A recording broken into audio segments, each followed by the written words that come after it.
Boom. Boom boom.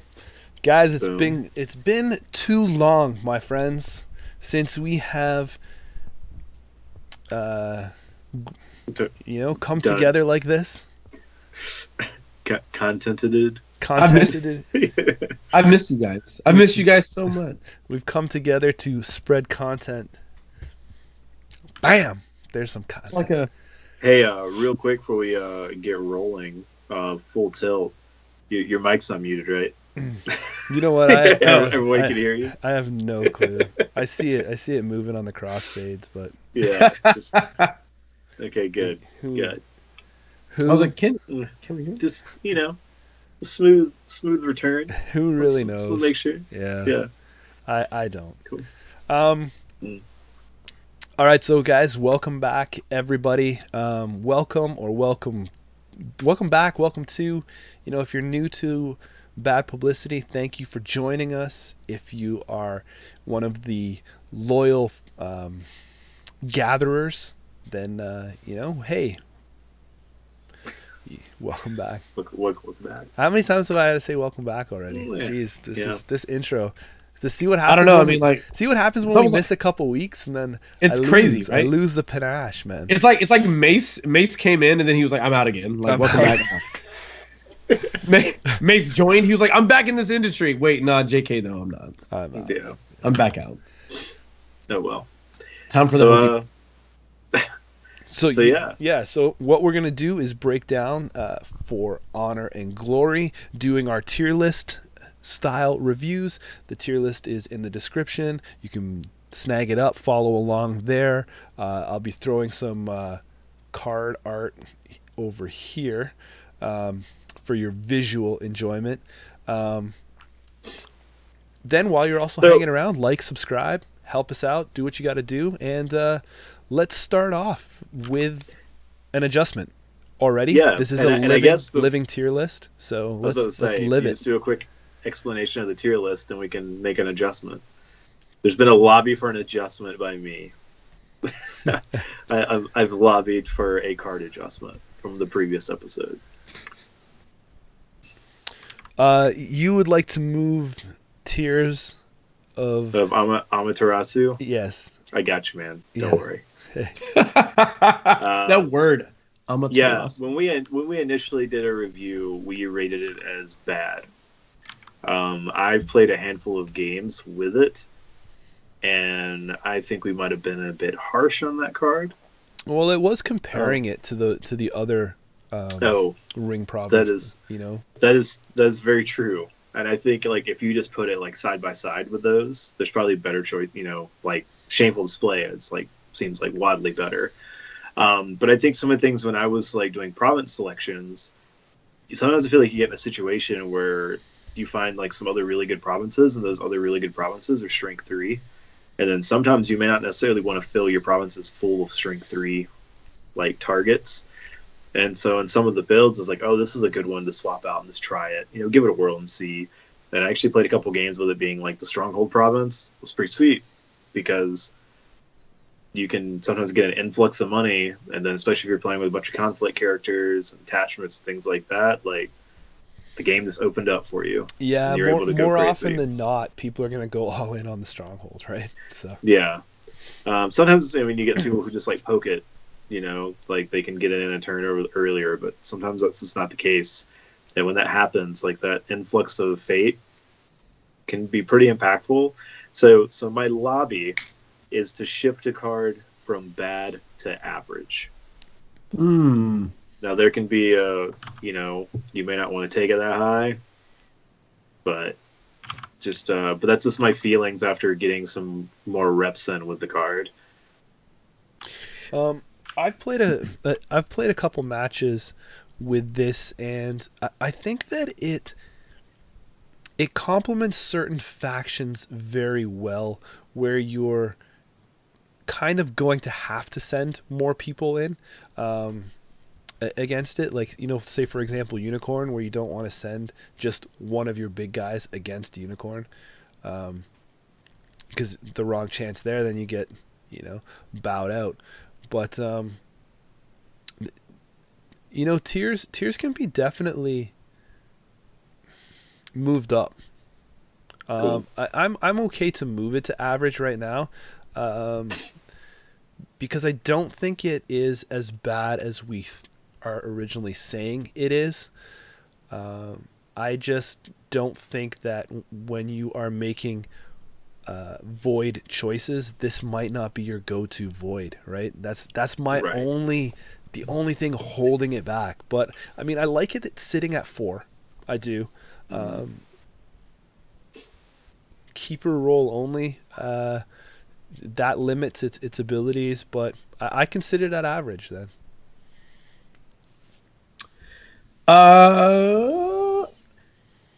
Here's my thing with cards like this, especially because of the conditional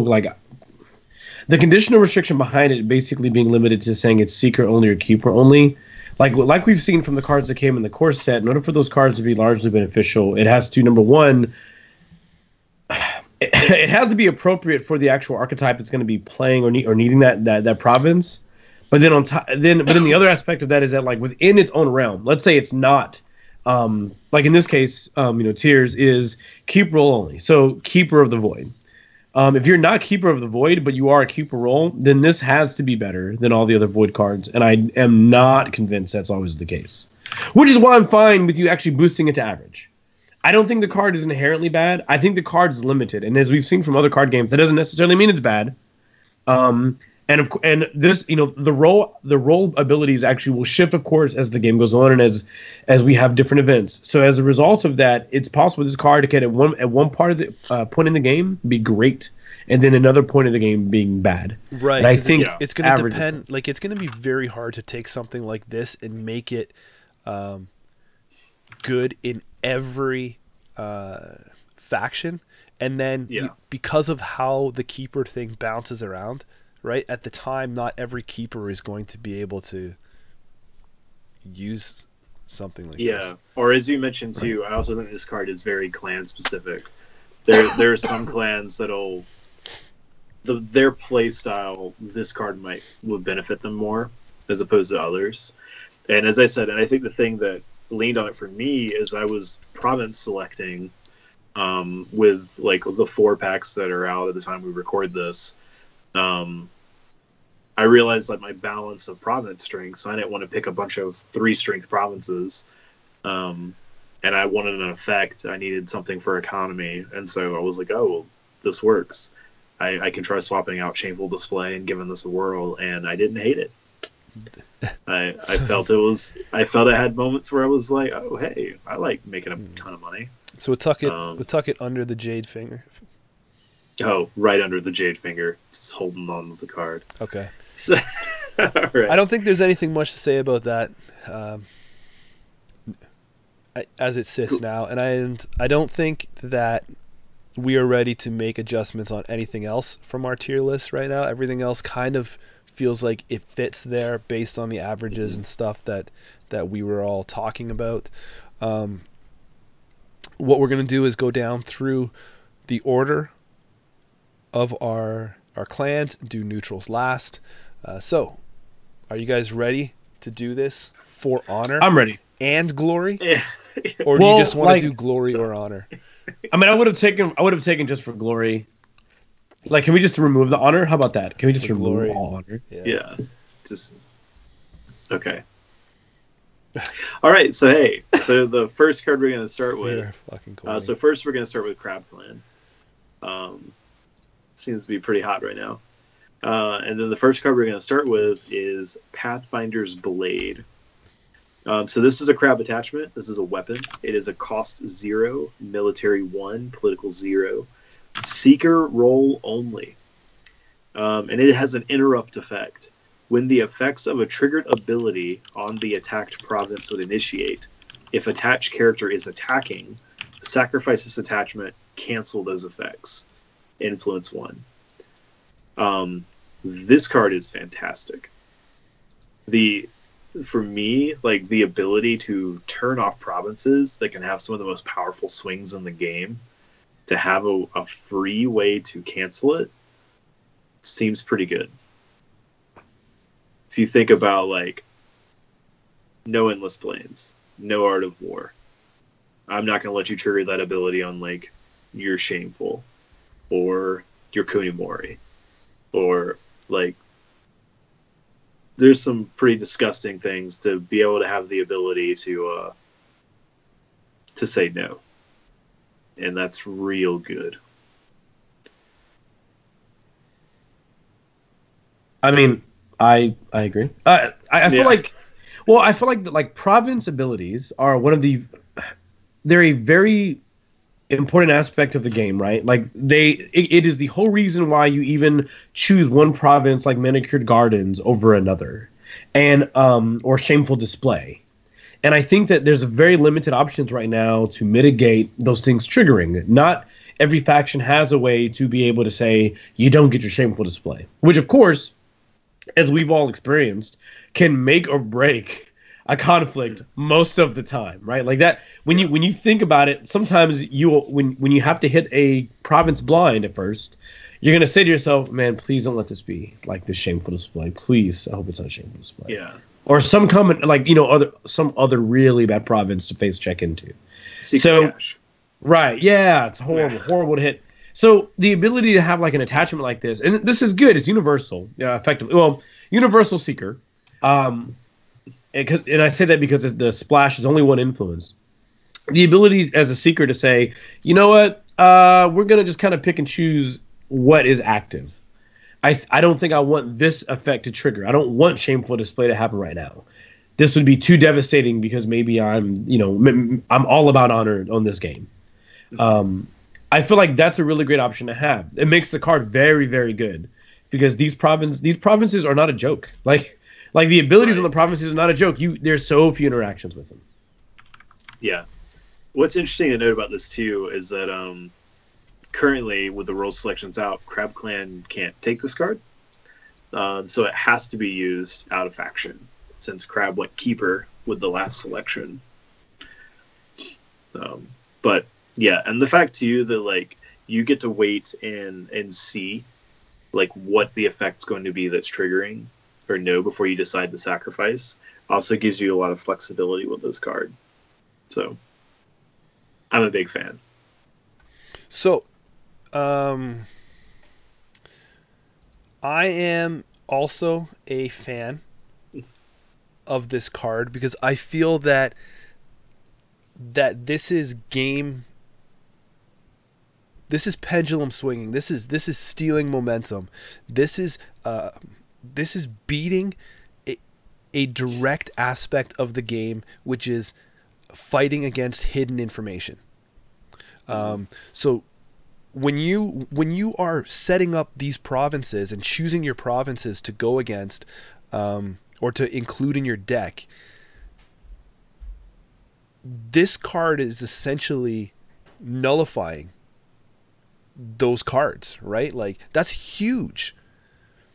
For the cost of 0, like and then Hollis also said it, and I am a big fan of looking at the influence values when I'm applying a value to these cards, and you can't get low. Well, you can, but one is pretty damn low, and I just feel like this card is bananas for the value and the return that you're getting for it. I don't understand how it was weighted this way. I guess it is because right now, or I guess it's because of the ebbs and flow of the clan roles, and it's going to largely depend on a lot of other cards that come out that might affect people's decisions to make these roles. But Pathfinder Blade is a phenomenal card that I just feel like is almost shit right now. Yeah. This is the reason, folks, that we're doing a living tier list, because Crab can't use it, and I feel like Crab wants to use it, but they chose to go Keeper right now. But it opens it up for Seeker clans, right? Because what clan do you play that might be Seeker? Dragon. Yeah. Yeah. So you might like a cool free attachment that gives military and allows you to cancel like I don't know, meditations or something like that. That's pretty good. I don't know. I think I could see some of the arguments for the balance effects on this being that it is an attachment, right? So you do have to kind of telegraph that you have this as an option. Telegraph. So it can be like let go, or I mean, you could calling in favors this, but I feel like since you're going to use it as a reaction anyway, you're not really going to have that window because you have to be in a conflict. So it just depends on whether it's like a triggered reaction after you break the province. Then that's where it can be hit with something like calling in favors.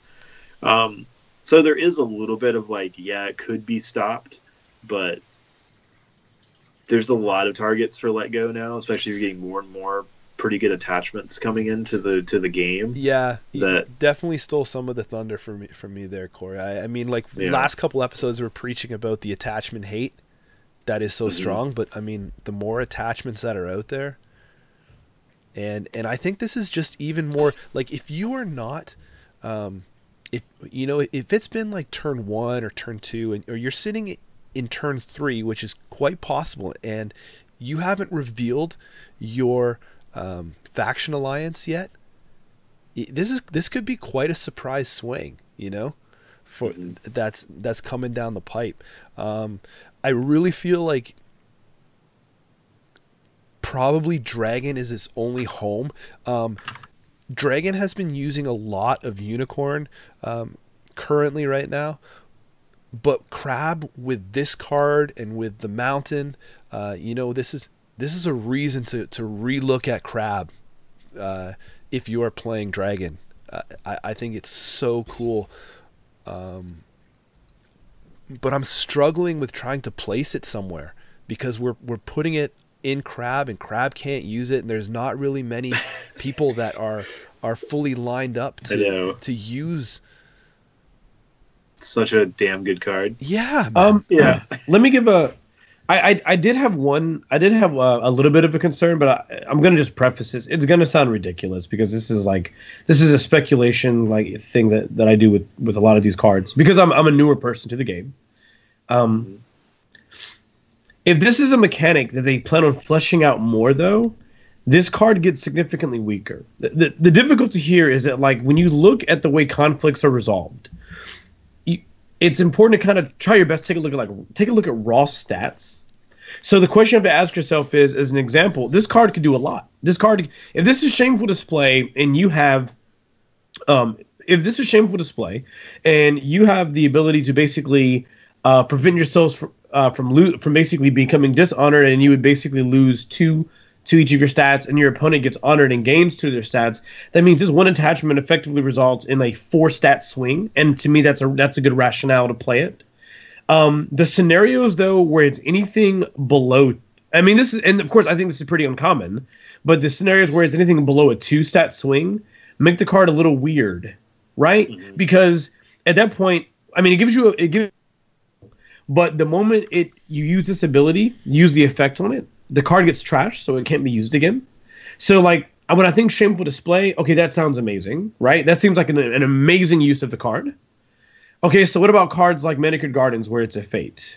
I don't think you wasted on that, right? Right. You don't waste it on Manicured Gardens. And I'm pretty sure, actually, if you take a second and you go through the list in your head of provinces you want to actually make sure this ignores, or I guess province effects you want this to try to ignore, the effects are either like it's either a handful of the provinces that are so major to where you're happy to have this card, and I think a good portion of them also are very like meh. If they trigger, they trigger.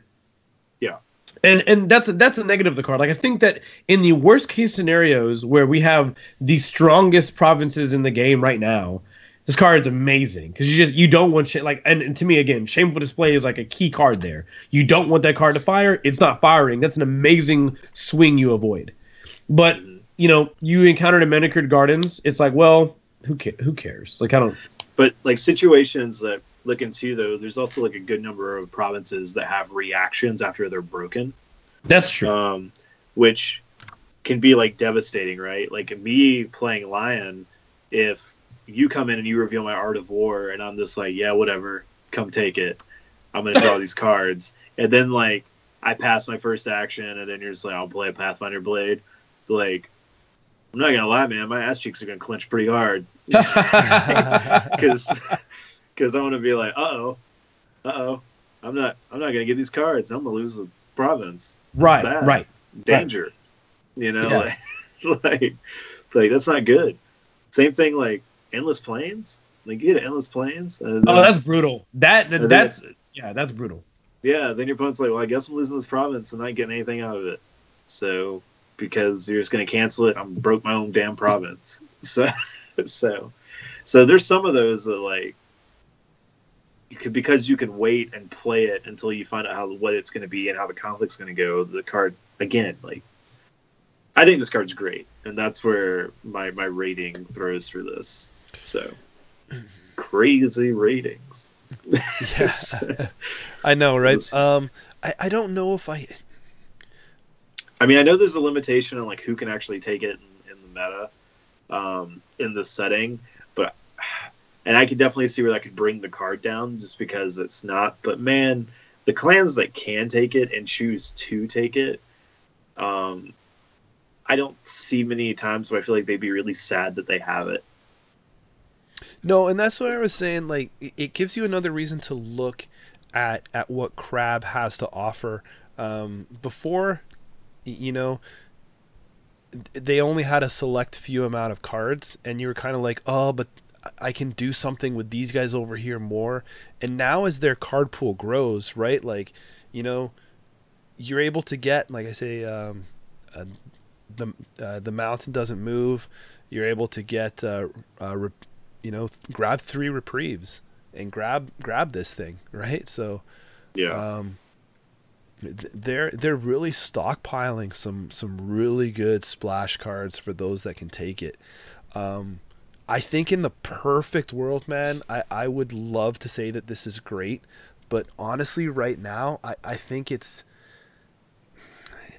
I don't want to lower it too much, but I think it's just good for me because it can't be used to its fullest extent. Its fullest potential. Yeah.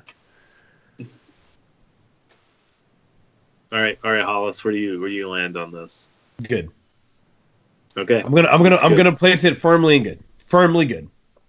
All right, it's I firmly think, in good. By the way, it's only in good because of the limitations. I mean, there's less seekers than there are keepers. Yeah. To be honest, if there were more seekers than there were keepers, it would probably swing it. That tiny thing would be the thing. Or sorry, let me change that. If there were more seekers than keepers right now, and its in faction could play it, it would swing it to great to me. I'm not even gonna lie. Like as we've been talking more about this card, like there's so many times I've been chatting. I'm like, man, I wanna try this card out, and then I'm like, Lion chose Keeper. God damn it! Yeah, I can't play it. It's so good. And I was like, what clan took Seeker? Yeah. And I was like, okay. Should we? I'll sit it at the top of good, so it'll be above District. Okay. All right. You ready to move into the next one? We spent a good time talking about that, but man, sorry about that. We always do that on the first card. Hey man, it's a good one to kick off with. So, all right. So while he's placing that in, we'll move on. The next card we have on our list is Raise the Alarm. This is a crab event, cost 0. Action. During a military conflict in which you are the defending player, turn the dynasty card in the attacked province face up. Then if that card is a character, put it into play as a defender. Influence 2. So we're going to go through a few like things on this card. So yeah, right? So the idea is it could be like... Which one did you go to? Sorry? Raise the Alarm. All right. It could be like a free charge almost, but it's a little bit of a gamble because you have to flip the card and see what it is. But, you know, like you have the potential of catching something really big, or you have the potential of flipping a holding, and it also has to be used on a province that's already face down. Yep. I think this is a neat card. It definitely, if you play with this, I feel like it will impact your deck building on the Dynasty side in order to try to maximize your odds of hitting this. Yeah, I mean, I think it's a neat trick card to play. It's a high variance, but like high risk, high reward. Or you may hit something like an Eager Scout and be like, sweet, he got it. But it is a splashable card, so I'm sure there can be some neat tricks and some other clans playing around with flipping some, maybe clans who don't play a lot of holdings at all, to be able to funnel out more people into conflicts and stuff like that whenever they're being attacked. Yeah. You want me to take a crack at it, Hollis? Yeah. Let's go ahead, man. Let me hear you. Let me all see right. what you got to say.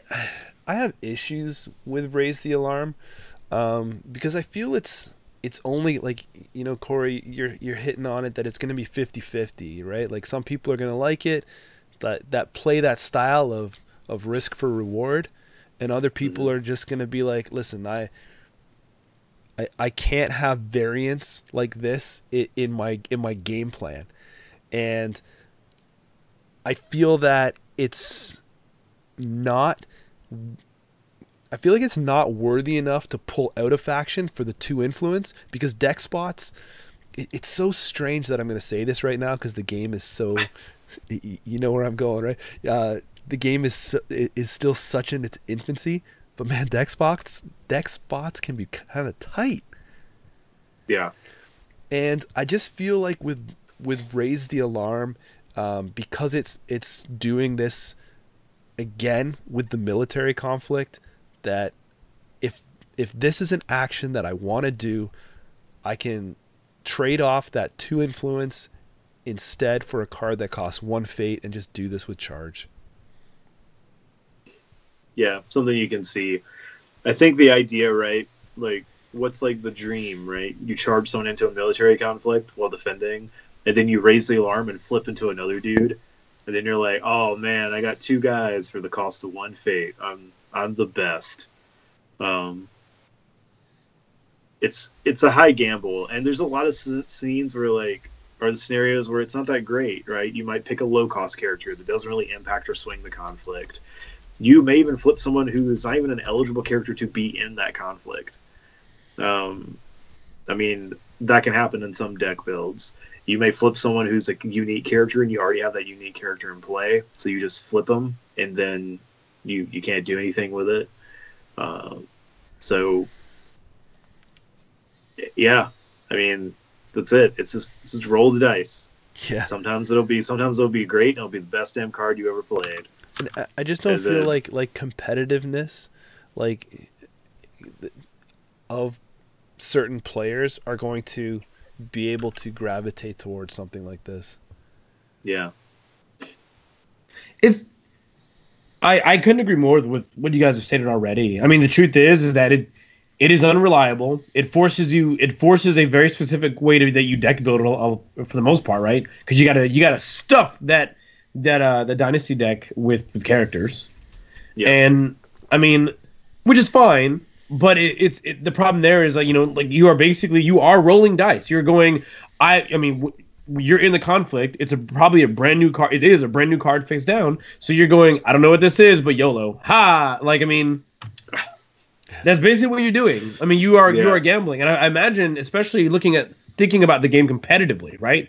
That is not somewhere you'd want to be. Most players would rather pay the 1 for the charge and say, I know this. I purposely didn't pay for this champion on my province because I knew that when the conflict came up, I charged this champion into play or whatever, with this character into play as needed. This is what was necessary. It's a fun effect, but the thing with it is that I feel that this card is going to be awesome if you are losing. And right. this is that I'm going to chuck up that Hail Mary in the last few minutes of a game, and if you catch it, yeah, we win and we're loved by all. But are you going to be building a deck you're not even at the tournament yet, and you pick up a card and you're going to be like, I feel like I'm going to lose today, so I'm going to put this in my deck. Right? Don't start off with that negativity, and don't build your deck you don't need that in your life. No. So I like the effect that it's doing. I don't like how it's doing it, and I don't like this variance involved in it. I'm gonna say it's below average for me. I'm okay with that. I do feel like the effect is balanced though, because I think it does a good job of limiting how many of those free people cards you have. Because you don't want too many charges, right? You don't want too many cards that just give you an easy way to cheat people into play. I'm saying this as a Lion player. Like, take what I just said with great assault. Hey, you'll be ringing. You'll be ringing the bells all day, aren't you? Yeah, I know. Oh, I have another way I can get a free character. It's like for whom the bell tolls, nobody. Yeah. That is the answer. Yeah. I'm putting this. I would rank this card bad. All right, well, we have 2 below averages. Yeah, I think that. Yeah, we saved the alarm. I think sometimes you just like to do that after. So no, the card. You know it's safe. Yeah. All right. The card. This card's it's bad. While he's logging it into the tier list, I'll move on to the last crab card we have here in this pack, and it is the Stoic Magistrate. This is a crab character, Bushi Imperial, and a magistrate. Cost 3, military 2, political 2, glory 1. While this character is defending, each character with printed cost 2 or lower does not count its skill towards the resolution of this conflict. Ow. As a Lion player, this card makes me super sad. Because it's just like, hey, it's a pretty nice board you got over there. It's a shame almost none of it matters. Because this guy with this sweet ass mustache is hanging out at my province. That's some really nice low fade characters with no fade on them. Yo, is I'd that be ashamed of something? Corey? You start that petition, man. That's the new keyword that they're gonna add to some of these cards. This would be Bushi Imperial Magistrate Mustache. Have to have the mustache trait. Oh man, if he's got the mustache trait, I ain't messing. Yeah, you can't touch that guy, man. He's too damn good. You look at him. He's like the Ron Swanson of L5R.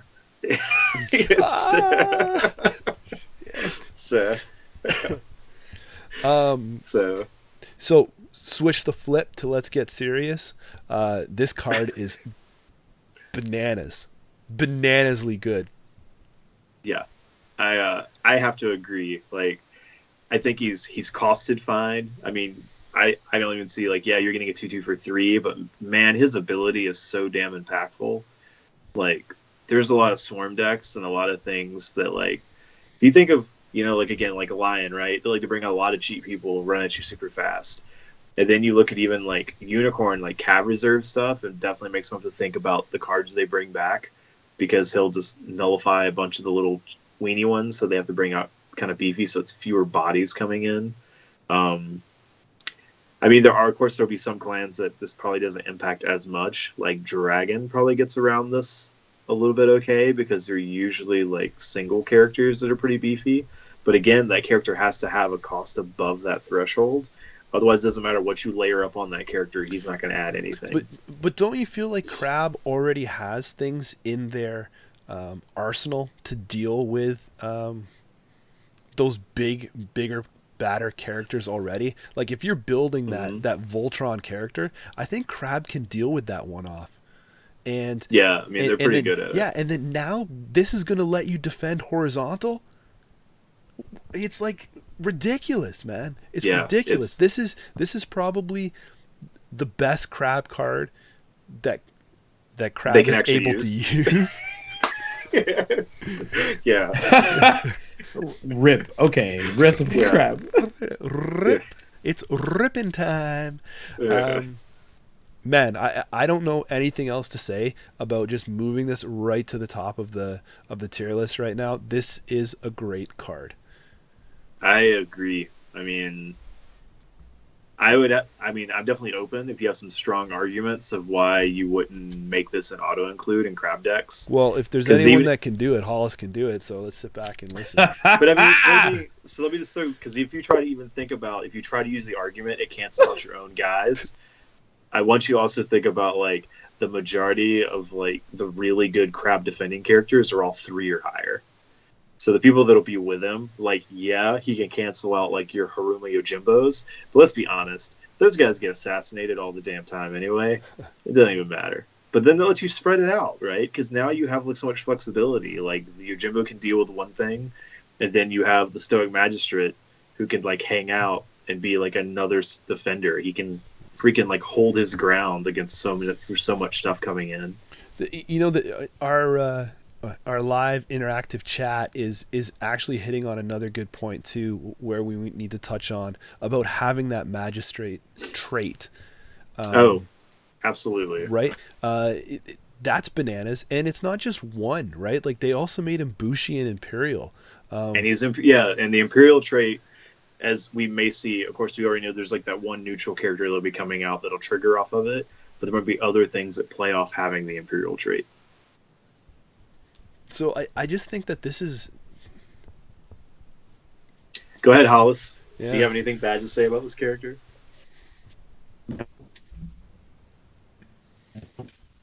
Oh, Hollis' screen froze. Okay. I don't. Yeah. Did my screen actually freeze though? No, you're good now. Okay. You're good now. But no, I don't. Okay. I really think that.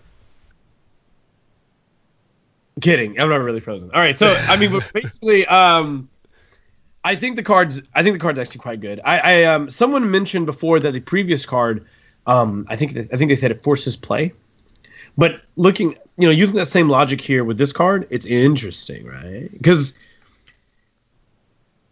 you play against your opponent. They flip this card face up. You look at your board and you're like, it doesn't matter which faction you are, but you look at your board and you're like, all right, well, I have this 1/1 that like has like naive or something, or not naive, sincerity.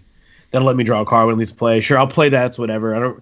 I'll maybe chump attack for the ring, if I can, or chump block for the ring if I can. And then you're like, oh, but I have this amazing 2/2 that costs 2 that has great abilities. And you're like, oh, well, this is actually useless. So never mind.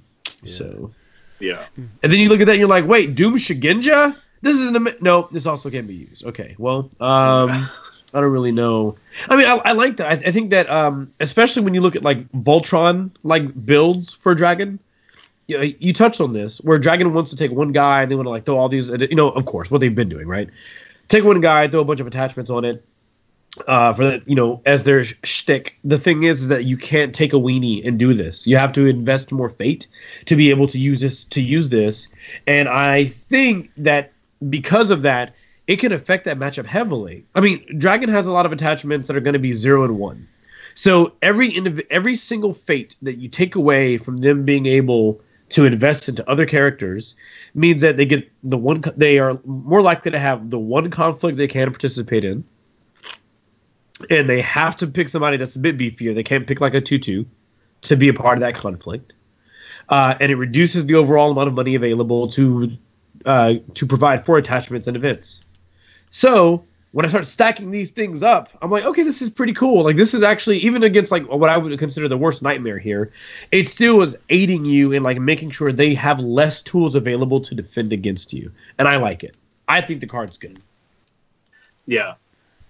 So, but it's also cute. Again, don't forget that his ability only works when he's defending. Yeah. Sure. He's not going to cancel people on the attack. But that's still fantastic. I mean, right. that's Crab through and through. So. Yeah. They're all about the defense. They got that good D. They got that. I'm saying. Whoa, whoa, kids are what? I'm kidding. I mean, if kids are watching, I mean, good luck. Yeah. Your parents need to monitor you way better than they are right now. How about that? All right. That's not on us. It's on your parents. I'm blaming your parents right now. Conclude the Crane. Good balance of Crab. Let's move on to Crane. Yeah. All right. So I'm starting with Kabuki Hero. That's what's top of my list. All right, so here we go. The Kabuki Hero. It's a Crane character, a courtier, and an actor. Cost 2, military 0, political 2, glory 1. Action. Spend 1 fate. This character gets plus X military until the end of the conflict. X is equal to its political skill. Interesting. So you get a courtier, and you have an actor trait, which... nothing yet triggers off of that, but it's there, just in case. Um, it's a very interesting character, right? Because this is a courtier that I guess if you played a bunch of buffs on it, like you play a fan, ornate fan, then you can spend a fate, and this becomes a 4/4 character. I saw someone with the crazy thing of like you could play like a height of fashion on this guy. You've invested 2, so you put 4 and 5, and now for 5 cost you've made like a 7/7 or something like that. But you've just like slow built a mega character. It's an interesting ability, but it is very expensive. What about the fact that that just seems like a lot of moving pieces, right? Mm-hmm. And I mean, and I don't know if that's leaving a bad taste in my mouth right now, that he can be built into something, but yeah, and I think I think the thing is too, he's expensive up front because you're spending 2 fate for his 0/2 with 1 glory. You're spending 2 for an 0/2 courtier, right? And Crane's got lots of cheaper courtiers that have better just raw stats. And then you have to invest another fate to give him like the 2 military if you wanted to use them in a military conflict. So I mean, he's very like fate intensive to keep him rolling. And then of course, if you think about like turn after turn after turn, assuming you didn't even invest more fate to have him hang around for a while, because then if you're going to put these attachments on to turn him into like a super courtier, you now have to put more fate into that. So then you have like his cost, the fate for him to stay around for a turn or 2, then the attachment investment, and then the fate to trigger his ability. See, I know what Hollis is thinking right now. He's like, Jameson's got to make an actor joke, and I'll do it. I'll say this guy's no De Niro. Wow. Yeah. Yeah, that's what I was saying, Jameson. Got me. Got me, man. This actor is no Bobby D. Right? No. So, is Robert De Niro. But he's not quite a Hayden Christensen though. So no, but I mean, I just don't want to be. He's out. I just said. I just think that, like I said, this is a lot. This is a lot for the stars to align up to get value here. And I think the thing that, so here we go. So I'm gonna go back, right? You've done this, right? Oh man, I brought this guy out. I've loaded on like a cool attachment. Spinning this fate, guess what? He's still an assassinatable costed target. So you could pump all this stuff into it and your opponent just did. I would rage quit. This is a rage quit card, guys. This is a rage quit card. Like and not on the good side. Like it's no. But when you did that, he could then be the Sean Bean of L5R. Oh my god. He just showed up and then left. Yeah, he always gets killed before he reaches his full potential. Wow. He's dead. Like I just feel like this is a rage quit. This is one of there's a handful of cards in the game right now. Well, not really a handful. There are cards that are rage quit cards. There are cards where you invest a lot in, and then somebody's like, he comes in the conflict right now, and you're like, no, well, I'll quit. I'll rage quit. Like this is a rage quit card, right? Yeah. This card is something that you invest in, and your opponent is waiting because everyone's running 2 to 3 assassinate right now, right? Until more cards come out, it's not uncommon to see every deck run 2 to 3 assassinate. So this card, as someone who often plays the 3 assassinate in their deck, this is a perfect card that I want to see you put the height of fashion on it, and put the political or the ornate fan on it, and then spend an action on it and lose a fate. Yeah, like you're just waiting for them to put their whole hand. Yeah, just sprinkle it down. Just Salt Bay. He's like, wait, how many political attachments do I need? I got them all right here. Yeah. Like that's what you're waiting on. It's like he's a trap card sometimes. Right. He tricks.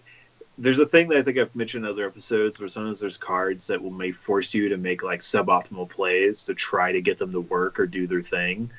And I feel like this card is one of those that like I don't feel like he's that great for his cost and investment. And then he's making you make him like the focus and target of a lot of stuff you're wanting to do in order to get his effects to trigger. He's just asking for it. So. Yeah, and I mean, although on the counter side, Nick does make a good point to say, you just give him a cheap fan and you can boost him to 4/4 very easily, right? I think you guys are talking about that. Then you paid 3 for a 4/4, and if you put a fade on, you paid 4 for a 4/4. So I mean, that's honestly like even stats. Yeah. But then if you keep him for another turn and you want to be a 4/4 the next turn, you then would have invested 5 fate. So, for the sake of throwing the first dart to the board, I will say that I kind of want him to be average, or I feel like he could be average because that's what he's going to eventually kind of get you. If you're paying 4 for the 4/4 and you have to do all this other stuff to kind of help pump him up, I feel like that kind of brings it down. So to me, this is sitting at below average for me. All I can think about is that in playtesting for this card, the first iteration of this card probably had something like 2 glory, and they were like, "That's busted as hell. It can't have 2 glory. Bring it down to 1." Yeah, I could vote average for this card. Yeah. But it's like low average. Like I'm right on the border of like average below average. But I think he could land average as an option if you want. Just if anything, you get him for the trait. Yeah. Right? You want another courtier and crane. Then he's not a bad option for just another courtier character if you're swapping out other things in your deck.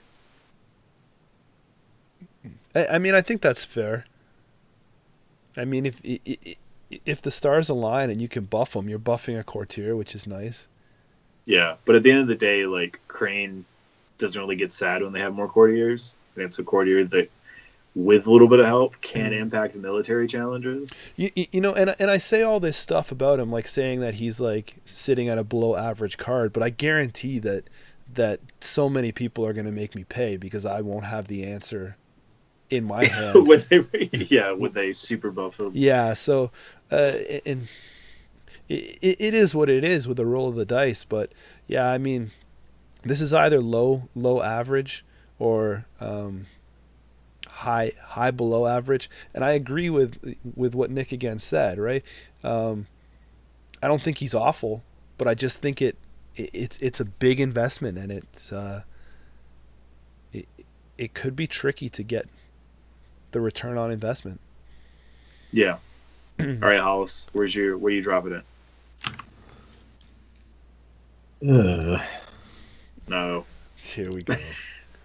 So we've got an average and a below average. This is complicated for me because you guys know me. Like I'm the kind of person where usually, like, if you tell me that this works with X, Y, and Z, my general counter, which I think is not ridiculous, my general counter is like, well, you could just play Z. Like if you tell me like card A is good with like 1, 2, 3 like combo cards, I'm like, that's really cool. Like, but you could just play Z and it's just always good. And you don't need, like, you can still have the same support cards and you still wind up with a probably better scenario most of the time. I feel like this card is hedging a bet that the available things you give it are going to like make up for like its initial like raw worst stats. I'm going to be optimistic, and I'm going to say that like how good this card is directly dependent on future like attachments for political in this faction, which it will receive. We already have other cards like that say like, you know, all the names of the cards escape me, but bow this card, give another card 3 political. That's true. So when I look at that and I look at like Ornate Fan, I can see where that is absolutely ridiculous in like how this card can become a 5/5/6/6/7/7 in that combo. When I think about the available pieces to assemble, that seems more problematic because I'm limited to the number of cards I can play from my Dynasty deck on provinces. So it's average. Oh, I'm gonna give it an average. All right. All right. Yeah. Okay, let's hit the next one. Okay, I'm going to move on to Kakita Blade. Kakita Blade is a crane attachment weapon. Cost 1, military +2, political +0. Restricted. Attached character gets +2 political while it is involved in a duel. Reaction. After attached character wins a duel, gain 1 honor. Like what are we doing? Playing Netrunner here? Like is this Honor Blade 2.0? Right? Like it's Honor Blade 2.0 if you're dueling. Honor Blade is you win conflicts, gain honor. Kakita Blade is I win duels, gain honor. So I've been playing around a little bit with like an honor running like line build that's like running both this and Honor Blade, and it's a fun like gimmicky thing to play, but I think until you get more duels, and even playing with like duelist training and the political duel that this card obviously synergizes with, there's still just not enough to support this card triggering effectively currently. But I think as you get more characters that can do duels like innately off themselves and more dual triggering cards, this card can get better and better, especially if honor running and crane becomes like a viable strategy. Well, Mr. Corey, are you the kind of man that will kick a brother when he's down? No, I'm honorable. I'm still an honorable player. So that's why that this card is not good. Yeah. If you are having to put this in your deck to win political duels and you are crane. Yeah, but it's still +2 military. So if you think about it, it's like +2 military, and I get better at political duels. Oh man! I mean, I know it's stretching, right? Yeah. But it's I think this is a card that right now is not very great. I think it's a win more card, man. A win more condition right here. If the right support pieces come out, I think this card could flip to the other end of the spectrum pretty easy. Are you liking it out of faction? Anyone, Hollis? Would you move this? I mean, I've enjoyed playing it in Lion. I don't, but it's not like to try to do like a better like honor runner out of that deck. I don't, but I think Honor Blade does so much more work in that play style. So it's okay. I don't even know if it's okay right now.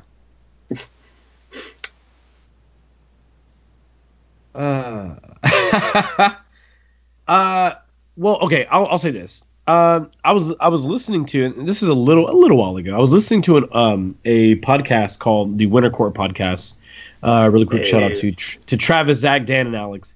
But like I was listening to their podcast, and they were discussing something about duels. I kind of agree with. Duels are in a very weird spot right now in the game, because right now the way duels work, it's like, can you seriously like contend with the duel? Because if so, yeah, sure, you'll have a hard fight, but most of the time, it's gonna be I'm gonna bid 1. You're gonna bid 1, and I'm gonna bid like whatever, and I guarantee I win, or I guarantee I win by bidding X amount. It works similarly to traces in Netrunner, right? Where you would be like, okay, well, I know that if I bid 5 credits, you can't match my trace no matter what, and that guarantees I win it. Like, that's the way duels work in this game. And I'm not knowing that duels are in the weird spot that they are. I don't know. I gotta be honest. I don't really know how to rate this in a positive light in the current game. Right? Yeah. I mean, like, I think as duels become more prevalent and become a thing that you start seeing more often, then we could see the triggering effect of this card happen more often. That the trigger you want to gain honor? Have more ways to gain honor. Yeah. I don't think there's anything that we can do to speak to what's coming, and but current state, if we're looking right now, I'm with Hollis, right? Like, this is just, it's a 1 for 2 military, and I don't know. It's 1 for 2 military, and it says that after this character wins a duel, it gains 1 honor. So I would say this, if I may. I think that I think the pieces of this card I care the most about are the reaction and the +2 military, and the attached character gets +2 political while it's involved in the duel is like what Like that's a very like. Did you take a was this on a dartboard somewhere and you just threw this and it hit the dartboard? And you're like, this is on this card. Because right now it's not super beneficial. It may be later, but right now all that matters is the character I'm attaching this to gets +2 military, and if I win a duel with this character, it gets this honor. I gain 1 honor. Like that's the big benefit. Holy shit! We've got this cool little crane art for a card. Somebody throw a weapon together and make it political charge. Yeah, I don't know. And I mean, it is poised in the right clan, right? It's the right clan. Really? Is it though? Because like I was saying, if you're, if you need, oh my God, Corey, yes, pardon me. I think I'm going to chime in with the thematic reason of why you get the political buff. No, seriously, and I might be a little off on this, but I remember from my Alpha RPG days, owning one of these, because the Kikita family is like the most renowned family in dueling, especially within the Crane clan, and owning a blade such as this was a very big status symbol. It's like the Rokugan equivalent of Jordan's. Okay, I get you now. Now you're speaking my language. Yeah. All right. So they were just like, damn, that's a fine Kikita blade. And then they respected you more. So that's probably where the political comes in. It's like it's a super sharp, deadly blade for the military side. But you want to be careful when you start talking trash about the guy who's carrying one of those. Because he had to do something pretty important to be able to have one. Okay, cool. You can go back to the rant on the actual effects of the game. All right, so so throw it somewhere right now, man. To me, I don't know. Like I kind of want to say it's bad. I'm gonna lean on below average. I feel like you're taking like a safe out so nobody flames you in chat. Well, it's what like I played a deck today that had 3 of them in it. Ask me how many of them I played throughout the game. None. I played none of them. But they were in the deck. And at times in the game, they were in my hand. They were an option I could have played. Isn't that worse then? Like, I didn't. Yeah. I feel like that you just counter-argumented yourself. All right, fine. I'll put it in bad. I'll vote bad. But with the caveat that it's likely to move up. I'm all for that too. I'm all for that too. As even dueling gets more prevalent, right? Like we haven't seen that come to, full flush yet. Mm-hmm. I know Hollis. You got 2 bads, man. This is what you've been waiting on. You can't argue it down to terrible. You might as well just agree and we move on. But go ahead. I like how you think I want to make it terrible. I don't think it's terrible. I hate to say it. If anything, the card's not terrible because a 1 cost for 2 military is not great. It may not be good, but it's definitely not bad. Like at the very least, it's an attachment that's available in Crane that isn't neutral. They can if you need the military, this is an available option in faction. Things like that are really needed for every faction because attachments are part of this game. So like I'm happy with the card existing. I'm happy that if you win a duel, you gain an honor. That's cool because you're Crane. That's what you want to do. But I am not convinced that like that ability plus the ability before where you gain the +2 in a political duel are worth it. Mainly because there's just not enough duels. Like duels are very finicky right now. Like we don't know enough. I'm all congested. We don't know enough that says duels are going to be super beneficial. So are impactful right now. So the cards you just choked up. I think the card's bad. I think right now the card's bad. I don't know how. I said this. Oh, you muted. There you go, man. Oh, sorry. I was saying like we heard enough. He's good. He's good. It's bad. I had asked Nick Davis in chat, and this is sort of hard as I think about the card. I asked Nick, in the existing realm of attachments, like if you were to make a Crane deck right now, and you put in the key attachments you know you're going to be in it. So now this card's introduced. Look at your Crane deck. Tell me what card you remove to make room for this. It's hard.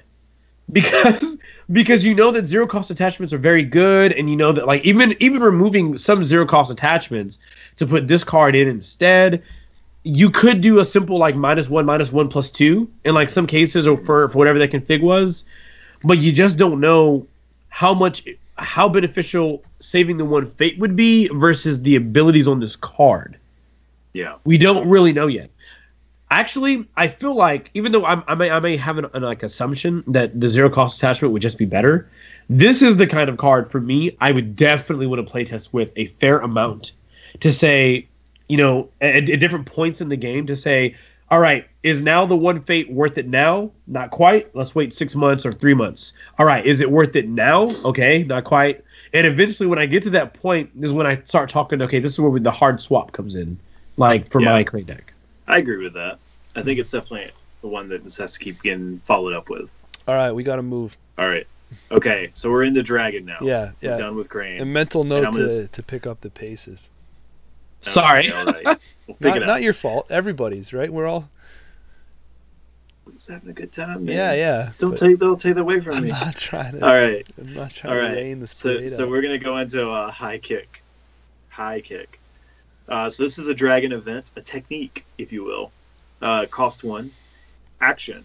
During a military conflict, bow a friendly participating monk character.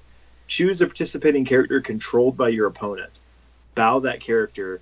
It cannot trigger abilities during this conflict. Influence 2. My initial impression, I think this is a really cool card. I think, especially I think the issue is it needs more monk support. Has to get some more monks to trigger. But I think this is a theme that's like building and could be very fun once it gets it. But I think like the ability, like you're defending, your opponent's coming in with a bunch of guys who have some really cool abilities, and then you just boot to the head, bow that guy with a high kick, and then they can't trigger the ability. If you think about like some pretty like disgusting characters that still have good effects, it doesn't matter if they're bowed or not. Like Lion's Pride Brawler, Warrior Poet, just things like that it doesn't matter if they're bowed, they can still do disgusting things to your side of the board. That's a pretty strong ability to not only bow, but then turn off their triggers and things like that. Yeah, I agree. I'll throw it out there, and I'll just say that I feel out of the gate, this is a good card. I feel that, like Corey said, there's not a lot of monk cards out there right now. I have experimented with Phoenix, and maybe later on, maybe we'll see I didn't really feel it, Dragon Phoenix, but maybe something will grow. Maybe there'll be better monks that can be brought into Dragon. But when you're able to take a small character and turn off a big character, like Corey was saying, that is value. And for one fate, I think it's good. Hollis. Bro, abilities that make your opponent bow characters are disgusting. And this requires you to have a monk in play. I mean, you got that in droves. Well, I'll say that. You got that in droves in Dragon. I mean, they're the best clan set to do it aside from maybe Phoenix. I think Phoenix has like a couple. But if you think about too, like Seekers and Keepers are also monks. Yeah. So like Keepers are usually Keeper players most of the time are playing with 3 of them, and they can recur. Yeah. Yeah, I mean, like a lot of times we see bow effects are very, very specific to character roles, character types, or like strength limitations, or not strength, paid cost limitations. And this card is not about your opponent's like limitation; it's yours. So it's basically saying, do you have the appropriate cards in your deck? Well, if it's in your deck, chances are hit the yes in that checkbox. Got it. So you're going to have enough monks to where you think this is going to fire. So this card basically says, most of the time, pay 1, have a monk in play, you bow it, and then you bow any one of your opponent's characters. And the ability to bow anything on your opponent's side is usually good in this game, right? It's usually good. And that alone is good. Yeah. Right? but then the fact that it turns off their ability. Oh, as dude, well. that's sick. That is so sick. Are you is moving, it the champion? Are you moving it to great then?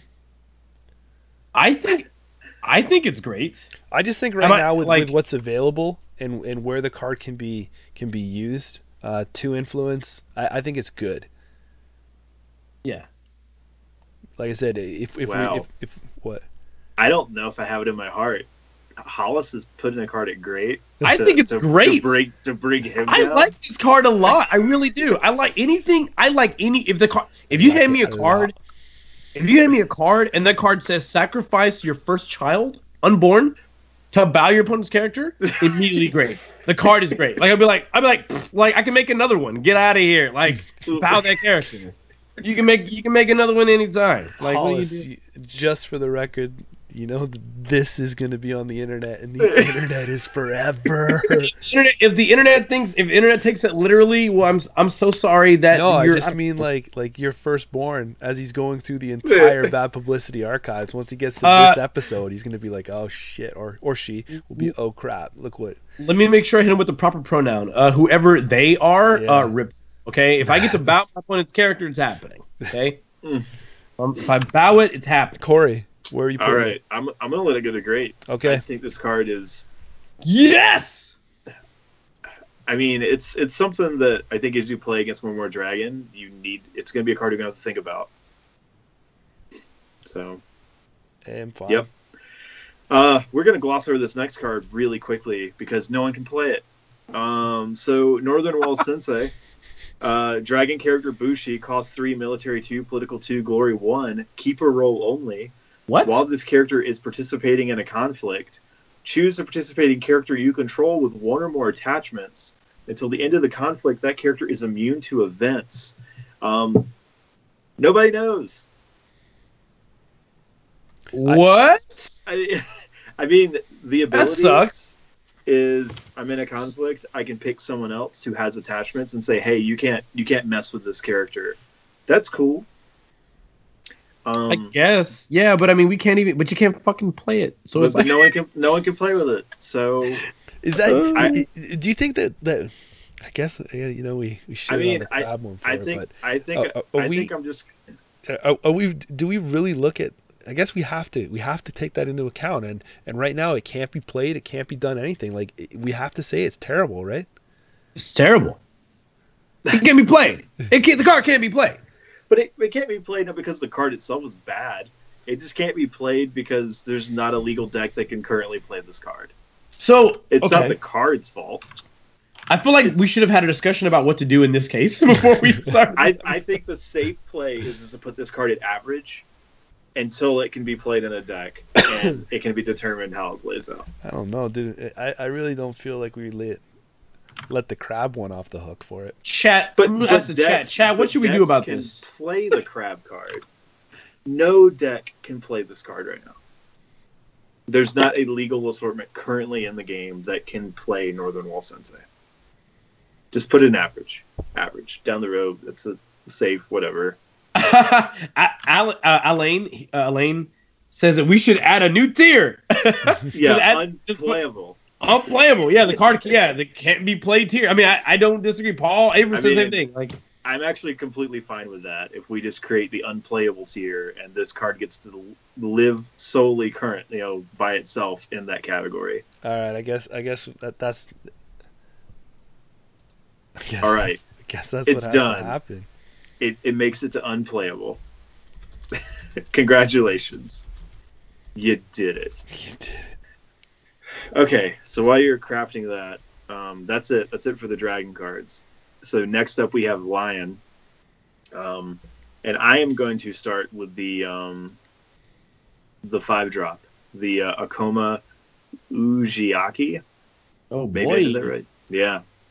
This is a Lion character. He is a Bushi and a courtier. Cost 5. We saw military... this art everywhere. It's got to be good, right? Cost 5, military 3, political 5, glory 2. Action. While this character is participating in a conflict, discard the Imperial favor. Turn each face-down card in each of your provinces face up. Then put up to 2 characters from your provinces into play participating in this conflict. I'm clapping but I want to make it clear. I'm not clapping necessarily because of how I think about what I think about the card. I'm clapping because this is a new, exploring a new mechanic in the game. I'm the Rock at the wrestling event clapping. Nice. Okay, continue. So I know there's a lot of people who are like super hyped on this card and think it's great. From the Lion side, I feel like that 5 cost competes with Tottori, and I think in the way the Lion decks are playing right now, Tottori is a better choice. And if you suggest me cutting Honor General from the Lion deck, I will immediately stop listening to you. So sorry, but so I don't know. I feel like he lives in a weird spot right now until another deck. I think his ability is super impactful. Like, if you're able to fire this, I mean, it's like you reveal and you get 2 free charges. And if you hit the jackpot, you can get some really huge characters coming in, and that's like a massive swing to the conflict you're in. Can I stop you right there? Oh, yeah. Because I'm honestly like a can of A&W root beer, man. Someone has just shook me up, and I got to just let this out right here. How the fuck does Lion keep getting cards like this? How? I don't know, man. But to be fair... No. To be fair to everyone else, make a card like this in other factions for Pete flipping sake. Yeah, we have dropped more swear and cuss words on this episode than any other episode in the 8-year whatever history of bad publicity. Man, I'm telling you. So I'm probably yelling so loud I'm wake the kids up. I made the comment about like cheating characters in the play, and I probably shouldn't talk because I play Lion. So maybe it's tough for me, but I will tell you that like for me, he's not an auto-include card. I think it's really currently right now it can be hard for Lion to hold the favor, and I think there's also some clans that you may never take the favor from. So you could have a chance that you could have a character whose ability you could never use throughout the course of the game. And that's a huge investment for an effect that may not fire. Yeah, you can get a courtier with 5 political. That's fantastic. If you honor him, sweet. And he's a Bushi courtier combination, which is really sweet. Everything about this is sweet, but this is going to be a trend going forward for this stuff. Spoiler alert. I don't know if I can get behind these cards that are discard the Imperial favor. They're so situational. Mm-hmm. And I can't really think of another B, but that one is just too much of an impact on my vote. He said A, and B is irrelevant. I don't have it right now, but it's going to come to me later. Come back. We'll put B up in the tier list later. A thing to note about the rules on this card is you have to have a province to flip. So if all of your provinces are revealed, you can't. I think there's like a weird wording, like game state thing, where you can't fulfill the first part. Interesting. Yeah, I think that's right. I could be wrong. Someone can clarify if it is, but I think that's how this was explained to me. I don't know. I feel like Lion usually empties out a good portion of their provinces most turns, so they'll probably have at least one face down card. Yeah, and I mean, and you need the favor to do it. Like if you don't have the favor, you can't just be like, oh, I don't have it to discard, so I can doesn't matter anyway, right? And again, I feel like there's clans that will just not let you do that. And again, I also know like there's lots of ways to cheat this guy into play. He's another character that you can sneak out. You could spirit call him. You could charge him. There's stuff like that you can do to have him as another target. But that's a lot of expensive characters you can put unless you're cutting one of them. And I don't feel like this guy replaces Tottori right now. And he damn sure doesn't replace Iron General for me. And I just don't think you can afford to play with all of them. Yeah. So, but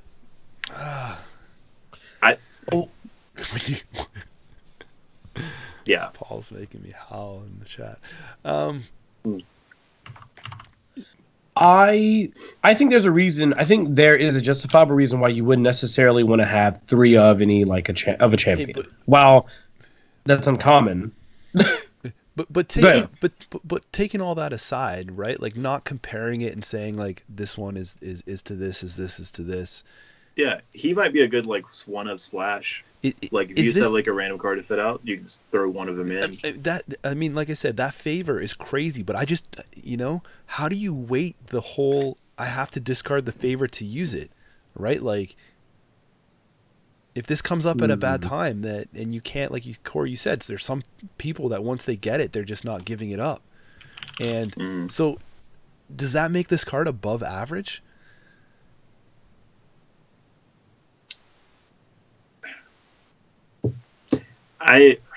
For me, he feels like an average card to me. I know his ability is crazy good, but he doesn't blow me away to where like I've got to play with him.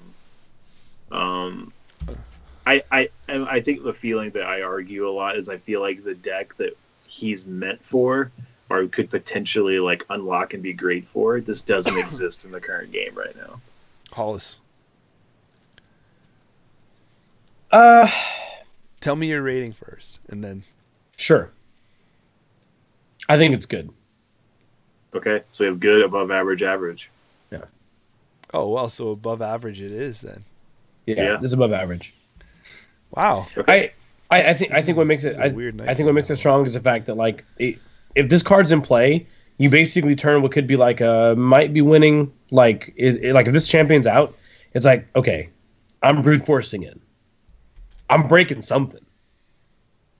Like I don't know how this card comes out and I don't break something unless you're sending all my guys home. But like this card basically says like this card basically says put him into play, and then put him into play, flip people face up, and then like choose 2 characters, throw them in a conflict. Like boom, you got it. They're in play. If your opponent doesn't have an available way to like deal with that kind of aggro, which is Lion, right? Then it's a rip. Like that's gonna like knock away a province. And maybe that's the plan. Like maybe that's the strategy is that like you basically are gonna play him and you just blitz. Not blitz. I don't know if that's the right word, but I mean yeah, you hit hard when he comes into play. That's a hard hitting like a character that comes into play because now he comes in and then 2 other people come in and that's stern. Most people can't deal with that. Oh, good word. It's stern. Yeah. It's good. All right, so it's above average. All right. Do you know what else is stern though, guys? Time. Go ahead. I know what you're gonna say. What is stern is our brand new sponsor, Mad Conduit. Okay, that's a little corny, but the air horns. As opposed to Vuvuzela horns, Yeah. Matt, thank you so much for being a sponsor. I don't care if it was $1, it makes us holler. If it was $5, it makes us holler 5 times each. Oh, but that's when the cast goes off, my friend. It just did, man. It didn't make us holler. Yeah, but no, we appreciate it very much, guys. Yeah, Matt has decided to sponsor us. If you guys also feel inclined to do so, of course, there's a sponsor button on there. We also have a Patreon where you guys can contribute to the making of content. It helps us because the equipment is expensive, and we would like everyone to have really nice mics. I can't show you mine, but Jameson, Corey, and I would all like to make sure that when we give you guys content, it's fresh and clear, and you hear our nice dulcet tones. Fresh and clean. So fresh and so clean, and simple and clean, like my girl Utada Hikaru from Kingdom Hearts. Bank on that, anyway. All right. Google that one. Google again, thank you. Drop the awesome. next Thank you card. so much, man. The weirdest art we have seen so far. The Kamayari. This is a lion attachment weapon. Cost 2, military +3, political +0. Bushi character only, restricted. Reaction. After a character triggers an ability during a conflict in which attached character is participating, bow that character. Influence 2. And, yeah. So what it's trying to tell you, man, is you can wear some sandals. Cobra Kai? It's dangerous to walk out there barefoot. Eh? Yeah, sweep. That's right. Sweep the leg. This is a sweep the leg card, man. Yeah. So this is interesting, right? Because the card you want to compare it to, right, is the other 2 cost plus 3 attachment Jade Tetsubo, right? That's like the it's I guess equivalent exists in the meta, and like Jade Tetsubo is not a great card. This one is interesting though because the effect it has actually is not bad. Like if you have a guy in play and your opponent has like an ability that can cause you problems, what you're saying is now that this guy's here, if you trigger that ability, that character's going to bow to do it. So it does put your opponent in the option of like, okay, so now it's my choice on which one I want to do and who I'm going to let you potentially use the reaction. But it's also like you don't have to do it on the first time, so you can hold it if there's a particular ability you're trying to wait for to bow out. If a champion has like some stuff loaded on them and you don't want their ability to fire, like a Yakuni or a Shoju or something like that. Yeah, but it does fall into the same thing of 2 fate investment for an attachment can be risky. But we did argue earlier there's coming a lot more attachments coming out in the game, and not everything's going to get let go. But in Lion, and hey man, even though they can't play with it, you might have noticed in our last episode there was a card, the Time for War, that can recur attachments, reattach them for free, which might have been a really cool card to synergize with this if we were Seeker. So I don't know. I have not played with this yet, and I think that's why it's really hard for me to kind of tell you everything. I feel like the ability could be cool, but it doesn't like immediately blow me away. Oh my god, I got to play with this card. So I don't want to rate it bad because that's a pretty good like swing of stats. Like 2 for a +3 is pretty good, and that effect can be impactful in a conflict. But like my heart feels like below average, and so I kind of feel like I really want to play this card to see if it really makes a difference in the conflicts that I play it in. So I don't think I really have anything to add on there. The price is salting me on this one. I'm okay with it sitting at below average, but I'm gonna throw it to Hollis to see if this guy can ship anchor it any lower. It's definitely Lion, right? It's super aggro. Yeah. Like you're paying 2 to get the 3 military, so you just want to get the highest military score possible, and then for the cost, and then on top of that, you're even limiting it's so important that you're even willing to limit the ability of your characters to use abilities during the conflict. So you're going to stifle characters just for raw strength. That's the most Lion card. It's a very Lion card. But I think that puts it... I'm with you guys. I think it's below average, man. I think it is. Those abilities are stern. There's a reason why those abilities exist. And so you have to... I think if you were to look at every character in the game and say that's in Lion and go, is losing 2 and gaining 3 military worth me losing the ability on the card? I would think for the vast majority you would say no, it's not. All right. Phoenix. Cool. All right, so we're going to start with Harmonize. So Harmonize is a Phoenix event, cost 1. Keeper role only. Action. During a conflict in which you are the defending player, choose a defending character and an attacking character with equal or lower printed cost. Move each chosen character home. Influence cost 1. Cool. It's a Phoenix card that can allow you to take your character and one of their characters out of the conflict. It's like a route for Phoenix that doesn't matter on there being a Bushi with a strength comparison. It's just a cost comparison. Do you want to know the weirdest thing about this too? Is that holy shit, Phoenix is actually a keeper. Yeah, they can play with this card. They can actually use this card. Yes, we are. I mean, I think this is a cool. I think this is a cool card, and it can be useful. It's not a high investment. I think you can get a good range of costs on the board to have targets where this can play. And there also could be some neat tricks where, like, if you're winning the conflict, you could use like this to send like a cheap character of theirs home to pull a bigger character of yours out to reserve for something if your opponent gives up on the conflict to conserve resources or be ready to defend or launch another attack. There's a lot of neat tricks and flexibility with this that I think this is a solid card. I don't know if you guys would add anything else to that, but sorry. I mean, in the case of like low cost Voltron builds, I love it. Right? Like I love knowing that it's Phoenix if against a Dragon player, which I feel like is a very difficult matchup. Well, in general, Dragon's just good, period. But I feel like there's a scenario where that Dragon player he's like, I really want to do this military. I really want to do this military political conflict at this province with this ring. And I can just say, okay, well, all right, that's fair. That character costs 3. I have a character cost 3.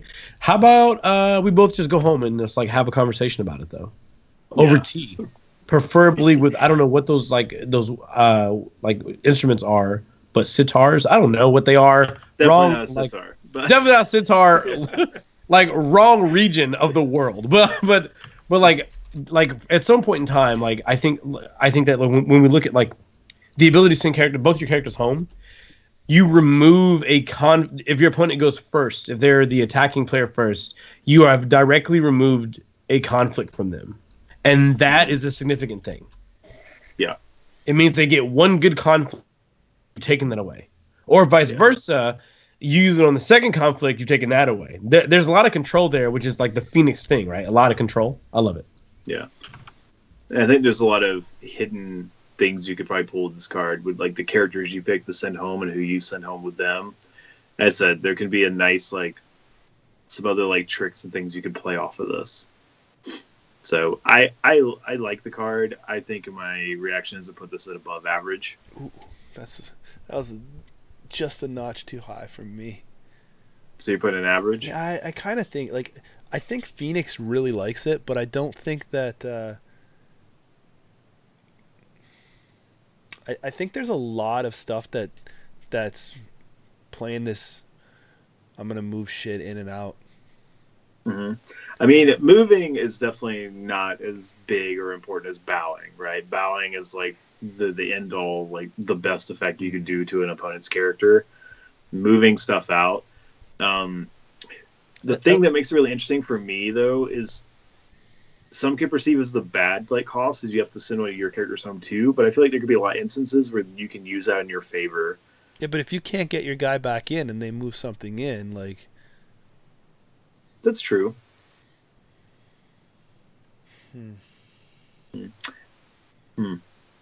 So like I was trying to go through quickly.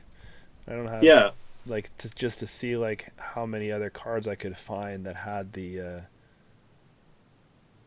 ability to move people in and out, but I can't. You've got favorable ground, can move people in and out, and then of course you've got like Unicorn, who has lots of ways to move people into the conflict.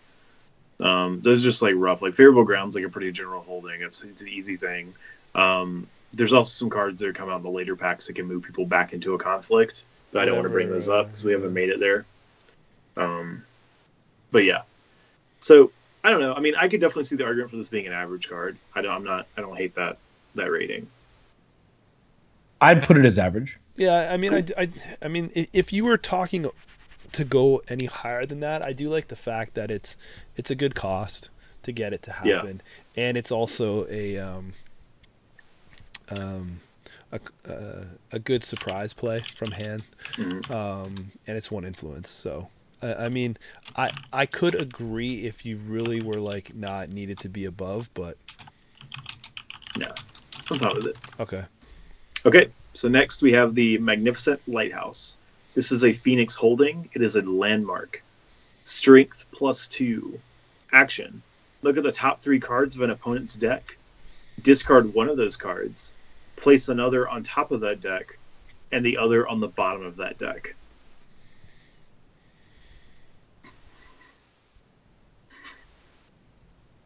What?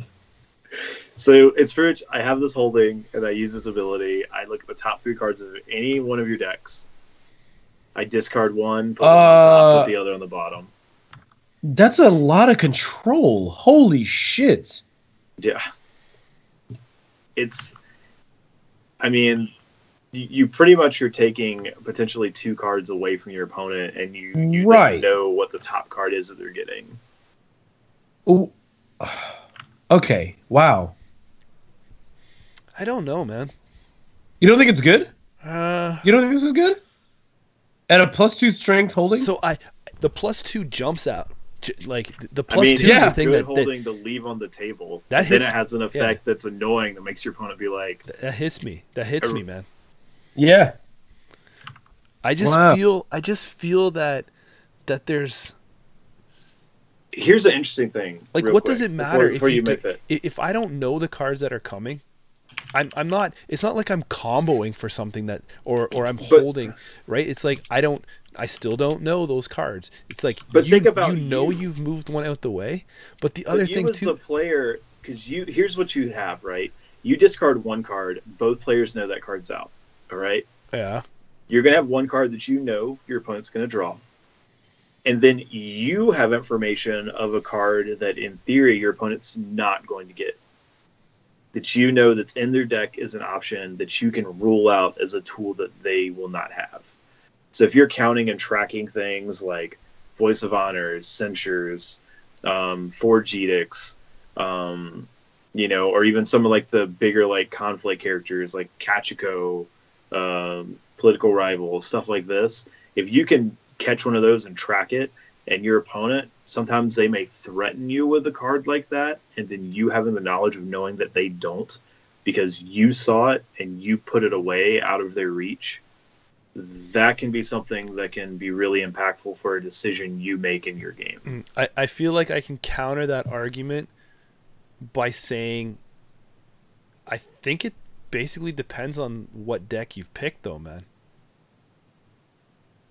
Yeah. I mean, this is a card that definitely plays in when Phoenix gets like a really control-y style build where they can cancel a bunch of stuff you have.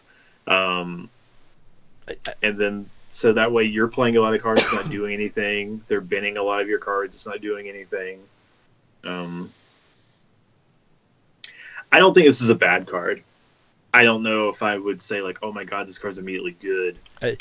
I'm arguing. I'll tell you right now where it fits for me is average. I like the fact that it's a +2, and that's kind of. I mean, I think it's got a +2 and it's got an action that I feel that if it sits a couple turns, because it's the +2, you're not trying to discard it out. Like, you're okay with it.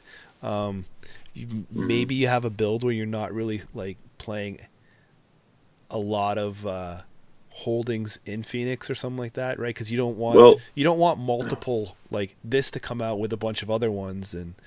Right, and I think that's where the argument... you can't discard it, right? You can't get rid of it.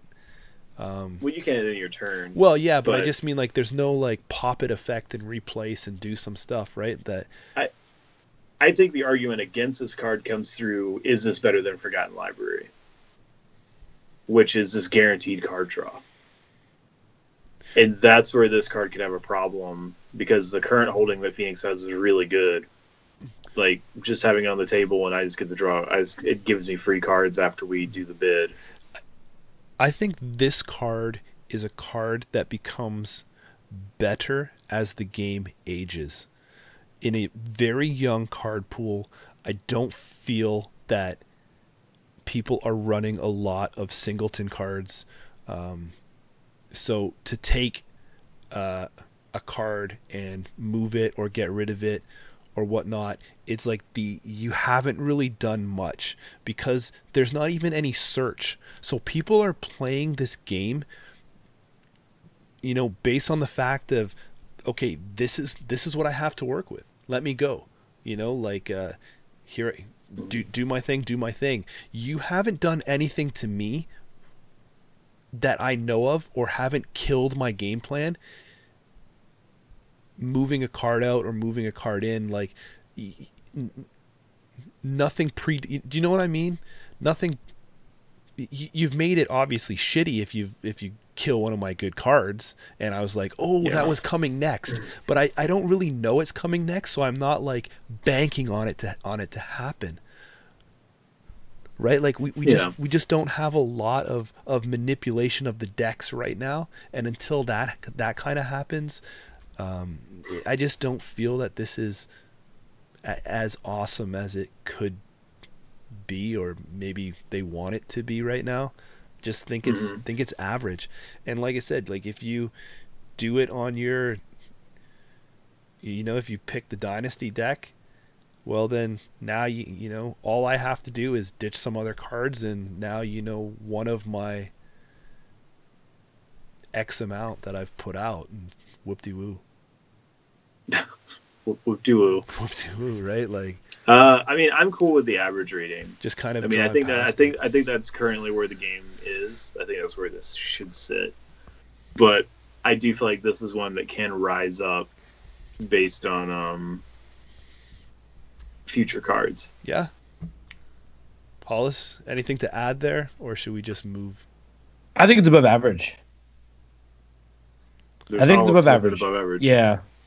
I think that this amount of control is very good, and it fits very well into Phoenix. And I feel like it's one of the cards where you're like, yeah, sure, you could be thinning out the deck and getting them good cards, because every card in their deck is a good card. But like as Paul Ever said, like being able to simply just say, oh, that's really nice. Is that a for greater glory? We're just gonna trash that. Thanks. Have a good day.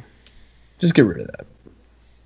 Yeah, I mean, it, like I said, if you can have it sit a couple turns and then you're just picking some cards out, okay. But I mean, this is going to be like on the table, remember, and people are going to be making a play for it. True. So That's true. I mean, but then again, it does give you that +2. So I mean, that is Yeah. I mean, having that sit on like a Kunimori is pretty solid. Yeah, it's pretty obnoxious. But so that means it's back to Corey. I can't waver from my average. So if he, I'm gonna stay at average. Yeah. But I'm close. Yeah. Okay. All right. Next up, we have Shrine Maiden. This is a Phoenix character, a monk. Cost 1, military 1, political 1, glory 0. Reaction. After this character enters play, reveal the top 3 cards of your conflict deck. Add each spell and each Keyho card revealed by this ability to your hand and discard the rest. Influence 1. Shrine Maiden? Sure. Yeah. So the idea, right, is this is a conflict character you can drop in, and it can give you a way to try to burn through your deck and put more spells and Keyho effects into your hand. I mean, it doesn't seem bad, right? You pay 1 cost, play it, look at the top 3 cards, and everything that's a spell or whatever goes in your hand. I think it's like does Phoenix Phoenix doesn't really have a lot of characters, do they? In conflict characters? Yeah. I mean they do, but Secret Knowledge. Yeah, Secret Knowledge. Am I right on that? No, but like a lot of you don't have to name all of them, but I just mean like let's just talk about like the crazy ones, right? Like this is a 1 cost for a 1/1 with ability. It's already a monk.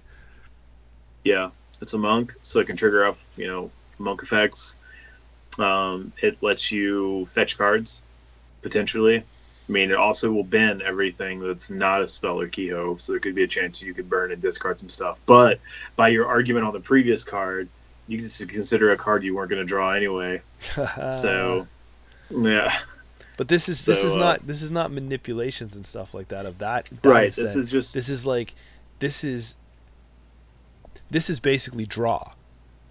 Yeah. And draw in this game I still feel is really friggin' phenomenal. And it's a 1/1 monk that you can drop in, initiate a challenge, defend a challenge.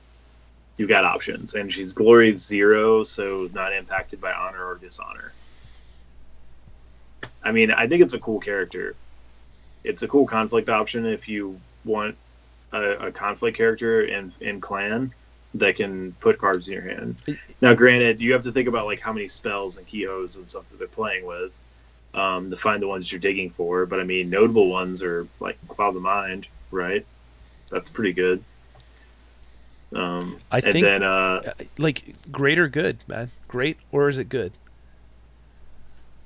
I think it's good. I want to say great. Here comes Hollis. I mean, you have to build around it pretty specifically. As more cards come out to support it, the card definitely becomes good. No question. Inject. Right now, I think it's above average. Think about what Inject did when it came out. Yeah. I mean, that's true. That's a good comparison. It dictated the entire deck build. Like, you basically were like, hey, I'm going to build my deck in this way because this guarantees card draw or mitigates the likelihood of me losing cards. And I'm just going to have this straight-up card advantage against my opponent. Yeah. And this card costs 1, right? For those that don't cross over, Inject almost did this in the Netrunner world.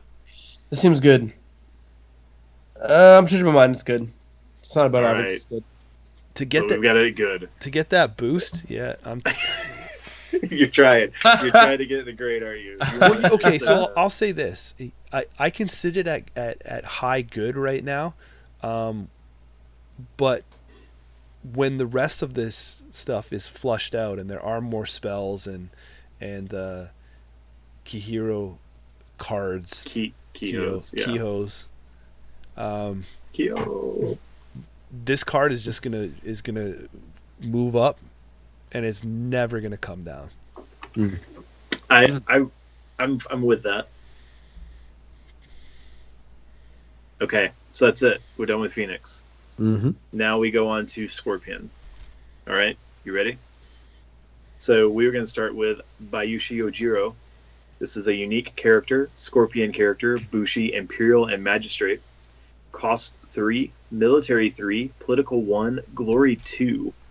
While this character is participating in a conflict, ignore the effects of each status token on each participating character. So pretty much he doesn't care about honor or dishonor, whether it's on your characters or their characters or whatever. And he looks really sad. Just gonna let you know. He's just like, I know there's bad things going on, and I'm not happy about it, but there's nothing I can do to stop it. But is that a good thing? I mean, so if you think about it, like, he could be... I'm just trying to think of the way Scorpion plays, right? Like, is this counteracting it, or... Like, if you play the type that, like, I'm dishonoring all my own characters, and if I have a Yojiro out, it doesn't matter. I'm not suffering any penalties for dishonoring my characters as far as the conflict resolution. Sure, that's cool. If your opponent has, like, really cool honored characters, like their Phoenix, or even, like, Lion, and they're honoring a bunch of guys, he doesn't care about those stat buffs, that's cool. But he himself, I mean, I don't. But it's not like it feels very situational. Mm-hmm. Because it depends on how you're playing your dishonor game. Are you dishonoring yourself to get some kind of the like cool trickeries, and then this guy's like, okay, I've dishonored myself. I've got the bonus for doing all that rigmarole. This guy is on the table, and he just ignores that shit, so I'm not taking the penalties. Yeah, but if you're dishonoring your opponent, you're just canceling. Yeah, then you're just like, out. Yeah, you're running an uphill battle, man. You're trying to push this, you're trying to push the boulder uphill, right? Stonecutters, take off the stone of glory or shame and put on the stone of whatever, and get on up that hill. You're fighting a losing battle against yourself. Yeah, I don't know. This is a really weird character to me. Hollis, what's your initial impressions? I mean, you want to dishonor so much as Scorpion as a part of your ability, and not just your characters, your opponents. So that can make this card great, except you're canceling the dishonors that you're putting on your opponents. Yeah, that's the negative. Is that if you are dishonoring your opponent's like characters, now it's just, well, we're even. It was like, no, but you shouldn't be though. Like, I dishonored you for a reason. And Does, does it even matter that he's got glory on himself too, Hollis? No. Yeah. It's like, I know, it's really like, I don't know what the hell I don't know. Like, I will say the one positive aspect about him existing, that's a weird thing to say, is that he has 3 military, which Scorpion lacks a lot of. Yeah, but how excited do you think Scorpion is to play a 3/1 for 3 costs? Yeah, they probably throw this card in the garbage. Yojimbo. So that's where I wanted to take this conversation. I'll say, like, let's just cut the let's cut the bottom of the card off, and just be like, if you're paying 3 for a 3/1, that isn't unassuming Yojimbo. Yeah. Sorry, I gotta throw that in there. Yeah. Right. Yeah. Are we happy with that? I mean, you've got 3 special traits on it. Your Bushi Imperial Magistrate again. Hey, that other guy had that. He was awesome. But that guy also had a bomb-ass ability. Yeah, and unfortunately, like, when you get to below the belt on this card here, it's just mind-blowing. Hey, man, they can't all be zingers. No. So, this is a little sad because Baishi Yujiro had some really cool artwork and was a pretty cool character in the old game. I'm not really a big fan of the new artwork for the character. He just looks so sad. Yeah. Like, wouldn't if you be imagine sad too other if you got side- put on a card like that? Yeah. He's like, look, she's probably playing L5R on that table with characters that are not me. Yeah. Wah, wah. Oh. Wah, wah, Anyway, wah. yeah. I Just throw it to Hollis. Let Hollis make. Hollis, where would you rate this card? Bad. Jameson. I just agree with Hollis. I mean, I don't. He doesn't impress me. Like, if I'm a Scorpion player and I've opened this pack up, I'm not like, oh yeah, right? Especially the fact that this is the only Scorpion card in the pack, right? You're just like, well, It's not. But oh, that's good. But the other one doesn't. It doesn't really matter. oh, much. sorry, my sorting of the 5 rings DB, Yeah. but I'm fine with it going in bad. I'm just not impressed. Yeah, I'm cool with that. There's just not enough cards in this stuff, just so I said, to decide on what way you want this build to fall. Dishonor yourself, dishonor someone else. Yeah. Now, if there comes like a really cool deck build where you're like hyper dishonoring all your own guys, do a bunch of really cool effects, that may be his time to shine. All right, so we'll move on. Yeah. Seal of the Scorpion. The other last Scorpion card. Yeah. The Scorpion attachment item seal. Seal of the Cost Scorpion, 0. aka the other Scorpion card. Yeah. Military 0, political +1. Attached character gains the Scorpion clan symbol and the Shinobi trait. Influence 1. What? So the seals, of course, are cards that allow you to change people from other clans or neutral characters in the Scorpion clan, and they usually always give a trait and a stat modifier that makes sense with the clan. So this is a free cost +1 political. Neat. It gives them Shinobi. Now we have seen cards like Out of the Shadows, which is a really cool interaction with a Shinobi character. So between the seals that, of course, all the seals have been spoiled if you've been to a Kotai and looked at it, but this looks like one of the more playable seals that have been revealed. Because we've seen cards that interact with Shinobi, and again, Out of the Shadows is a really cool effect for Shinobi characters. So being able to give the Shinobi trait to somebody, because you can still play this on someone who's already Scorpion Clan. You're just playing them to give them the Shinobi trait, to then to be able to impact them with other abilities. So if we see more stuff for that, boom, hit the word on the head. Are we talking about a bad card right now? Same as the Crane? Like, there's just not enough interaction with it? Out of the Shadows is really good, man. I didn't say there was 0. I didn't make. I mean, I think if we're comparing them straight up, right? I may not be able to what's count the cards card in the that pack, but I know what's out there. I don't want to put this in bad. I think below average is where this one should sit. Hey, as long as the Shadows is real good. So I'm not saying like this is the reason to do it, but like we're seeing more Shinobi, and Shinobi will start flooding. It's one of the. I feel like you might play this over some of the other seals. Well, I don't think it's bad. I feel like it's below average though. Huh. So you don't though. So you don't think it's bad though. I don't think this one's bad. So you don't think this. So you don't think this card is bad. I think between the traits you could give, the Shinobi trait is actually a useful trait that you could give somebody. Are you caught up in the nostalgia of 1987? Wow. Damn. Shinobi for Sega. Look, wow. I was a big Path to Shadow player back in the day, so I loves me some ninja decks and ninja themed stuff. So maybe that also there's a little bit of bias. Rank with your head and not your heart, man. I can't make a ninja card bad, but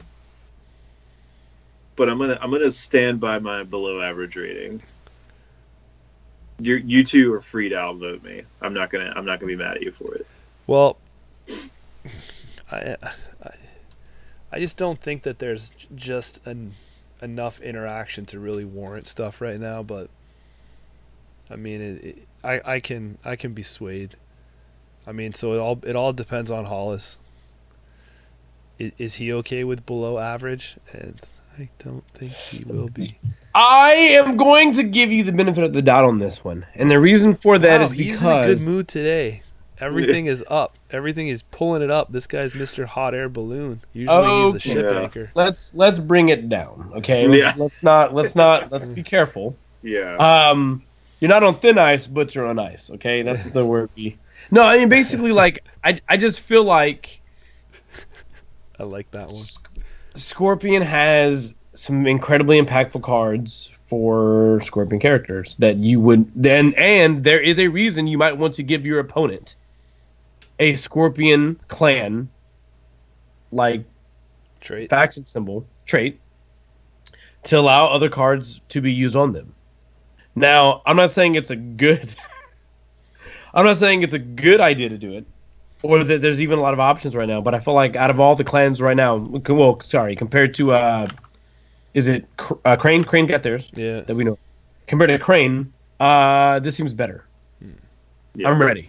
Okay. I'm ready for it. Yeah. I'm okay with it. Okay. So we can say below average. Yeah. We did it. Certainly the battle I wanted to fight really hard for, but we'll go with it. All right. All right. So next we're moving to Unicorn, and then we go to Neutral. We're almost there, team. Jesus, Murphy. All right.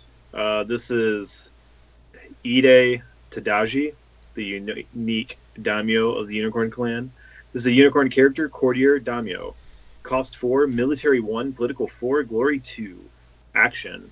While this character is participating in a conflict, choose a ready non-participating character with a printed cost 2 or lower, controlled by each player. Move each chosen character to the conflict. I'll set the scene. I'm in a conflict. You have a tiny character. I have a tiny character. They're now in the conflict with me. Do I care though? So, I will say, like, harpooning is a strong ability in this game, but it's very limited harpooning because it has to harpoon a character with a cost 2 or lower. While the good harpoon cards, like the Doji Challenger and Hiroi, can pick anybody and pull them into the conflict. And then they do something to them, typically like after the conflict. He just pulls them and then one of your guys in.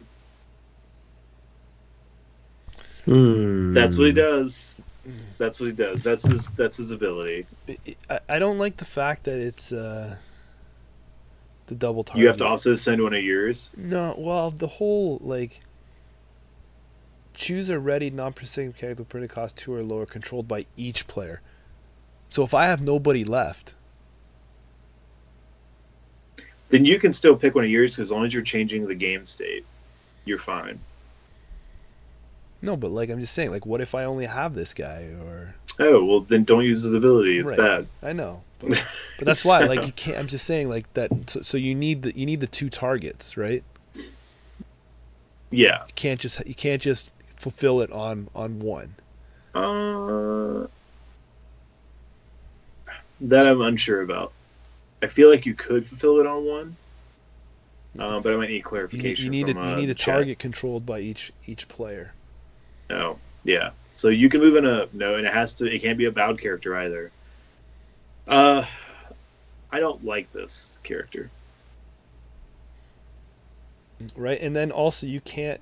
Here's a ruling: you can't move a character to a conflict if that character cannot participate in the conflict. Like has a dash. So they have like a dash. Yeah. So again. Oh, that's very, very limiting ability. Well, I'm just saying it's another strike. I'm just lining them up, and you can just cut them down. Yeah. Just giving you reasons to lower it. Why I'm saying, kind of. Like let's keep this trend of Unicorn not having good cards. Don't speak that gospel here. I'm not, dude. I'm trying to play me some Unicorn. I'm trying to give them hope and adventure. Well, this pack's not a good one. For that. But okay? look and man, look at the cost too. Look at the cost. Oh, let's yeah, look he's at the 4 cost.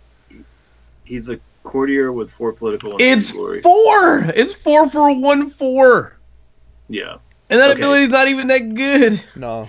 So can we just jump to bad?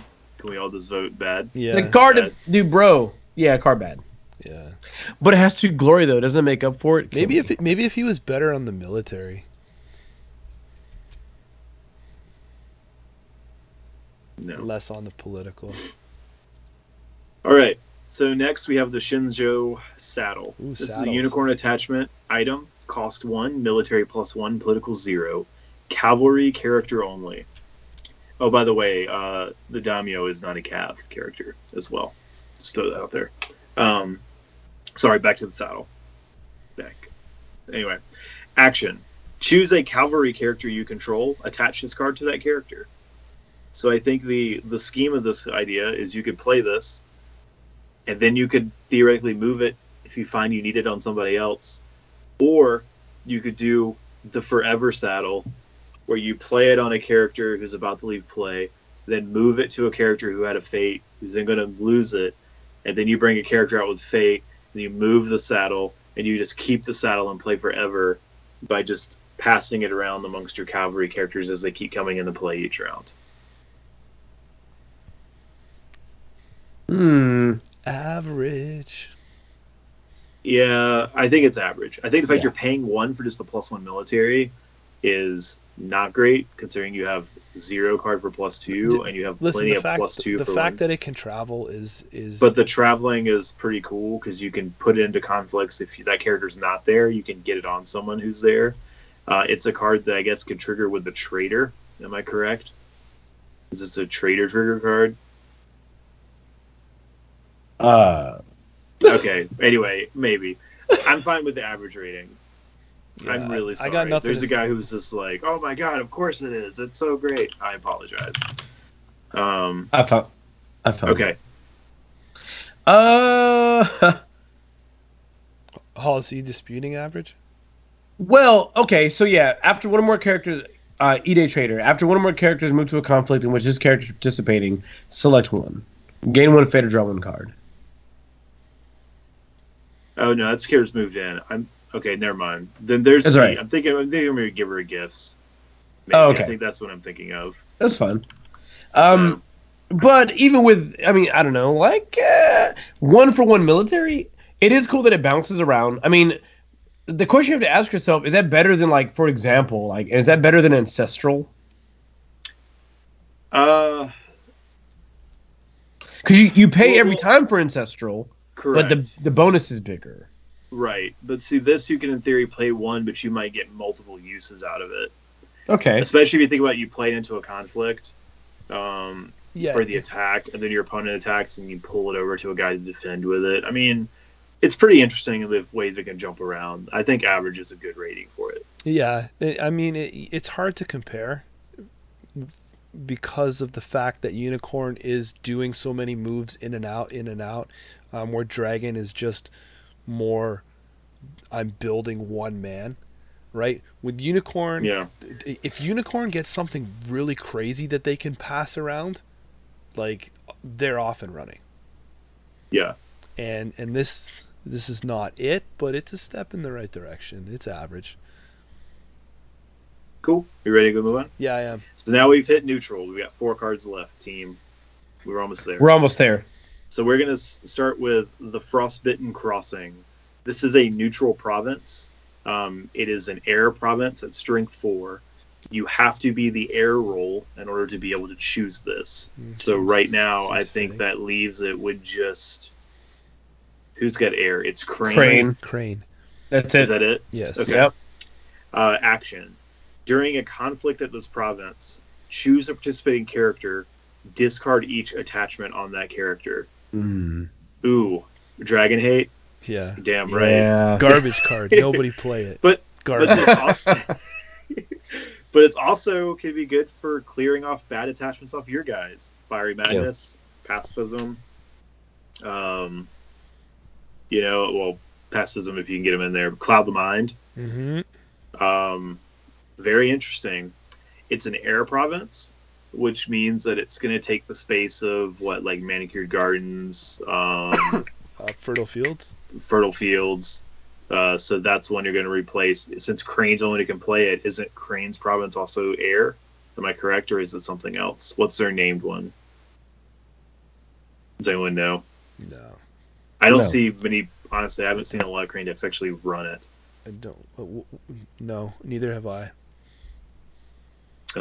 But so it could have some contention, but that's a pretty cool ability to be able to clear attachments. So interesting about these is because they kind of fall like where it's like, of course, in this situation, there's only the one Art of clan. Peace. Yeah, Yeah, what is Art of Peace? It is air. When this It is province is broken, dishonor each attacking character and honor each defending character. Ooh. I mean, it's a cool swing. It's a cool tempo Yeah. hit. And it's a great number. It's core set number 9. Lucky 9. So, and the cool thing is, though, is Crane is Seeker right now, so they can play with 2 air. So they don't necessarily have to replace all the air. They could play this and something else, which is pretty neat. I think this is a cool ability, but it's very matchup dependent. Yes, I think that this is average to above average, depending on how you guys want to throw your chips. And just like you said, I think at the right time, it's going to hurt a certain amount of clans, and at the wrong time, it's going to hurt nobody. So situational, yes. Strength of 4, fine. Right, nothing wrong there. So Yeah, it does have to be a character that's participating at that conflict. does I'm going to lean on average for this one. yeah, does attachment hate go run rampant? Maybe. Well. That's gonna ebb and flow this one. I think that if Dragon is like a large portion of the meta, then I think that you will rationalize playing this province over the other one, right? Like it's pretty clear you'd rather remove all the attachments from their Voltron versus the other incremental advantage. Yeah, but I don't know, man. I think that if you have It's hard. if you have 400 people show up at a tournament, you're gonna get a good representative of each one, right? So Right. Yeah. I just think it's average. I think that because to me it's a coin flip. It's 50 already 50-50 on if there's attachments on somebody, and if they line up and use that guy to take out this province. I mean, even if it's flipped up, it will still be a speed bump. Yeah. So yeah, I have no problems sliding it into average. You okay with that, Hollis? You have to talk with you. We're already Sorry, yeah, I think it's average. It's meta dependent, and I feel like even if it's not dragon, yeah, Okay. it's whatever. The next card we move to is one that was spoiled on this cast. What? Heyo. Okay, so this is the Mawaku Kabe. This is a named holding, neutral holding, Imperial, strength +3, limit 1 per deck, interrupt. When this holding's province is broken, shuffle this card back into your Dynasty deck. I feel like this card won, so it's cool if you want like a really good buff to go into your province. So if Crab ever get this like really good holding deck that they can build, this might be a prime card to go into that. Also, it depends on how good the Imperial trait ends up being as we get later in the cycle. That's it. I mean, this card's just stat and a reshuffle ability, which you probably won't be super impactful because you really hope you don't have this happen a bunch of times, but I don't know. I think this... I don't know. What is your guys' first impression and feelings on this? This one's a tough one for me. Well, it's tough because it hits home, man. That's all. Yeah, I know. I want it to be good because I want to give it the BP bump. No, I think this card is below average right now. Yeah. I would almost always prefer a +2 holding with an ability versus a +3 holding most of the time. I think 90-10. So yeah, this to me is actually, man, I'm gonna get crucified for this. This to me is bad because the ability is what makes you like that's so good. The abilities on provinces and holdings are the reasons you put them in your deck. I mean, I can back Hollis on is like as much as I don't want to let it slide. Like, hey man, if you do it, you can do it. I can see choice. It might be a bad card right now. If put it in bad. Just put it bad. We can move it if the Imperial trait ends up becoming like phenomenally great. Yeah. And it becomes a card you want to play for the Imperial trait. Tell me what's next, Mr. Corey. Next, we have Policy Debate. This is a neutral event, cost 0, action. During a conflict, choose a participating character you control and a participating character your opponent controls. Your character challenges the opponent's character to a political duel. The controller of the losing character reveals his or her hand. That player's opponent chooses and discards 1 card from it. This card is good. I've watched this card get played a bunch tonight. It sucks. It's good. In decks that are really high on the political spectrum, this is a rough card to face. Scorpion, you're going to hate getting hit by this out of Scorpion decks. I think it's a duel that makes you where you don't want to lose because the impact sucks. Having your opponent look at your entire hand, and we talked about in the last cast how awesome knowledge of your opponent's hand is, and then they get to pick a card out of it and discard it, is really strong. I know it's a duel. It's a weird janky duel mechanic, but that effect for winning the duel is good. You're going to go to great? I think so. You're taking it to great? I'm totally cool with that. I watched this card get played a bunch tonight, like when we were playing, and I don't think there was a moment when it happened where like losing a Ring of Earth challenge sucks when it's a random card out of your hand. When your opponent gets to look at your hand, have perfect information of what you have, and then pick what's probably the best thing for you to have at that moment and be like, get that out of here. So I'm not dealing with that. Here's a junction from what I was saying earlier about that Phoenix card. I feel like this game, you have the cards available to you, and that is your knowledge, and you're going to play within those boundaries because it's too hard to hope and pray that the right card is going to be turned up in a deck of however many cards you have left. So that being said, when you're holding that either that perfect defense or you have a very powerful card in your hand and you're just waiting for the moment to the right opportunity to play it, and all of a sudden it gets sniped away, that is detrimental. Yeah. This card is competing with some of the great neutrals that are out there already. This card, you're gonna look at cards like Cloud the Spies Mind, at Court, right? Cloud the Mind. No, God, Spies at Court is a good option. Is a good Yeah, example. Cloud the Mind, Spies at Court, For shame. Bonsai, Assassinate. You're gonna look at these cards, and this ranks right up there, and you're gonna be like, this is a 3 of. This could be a 3 of, just like those cards in your deck. Yeah. And you are not going to even like think twice about it. Like when it comes, you're always going to be happy to see it.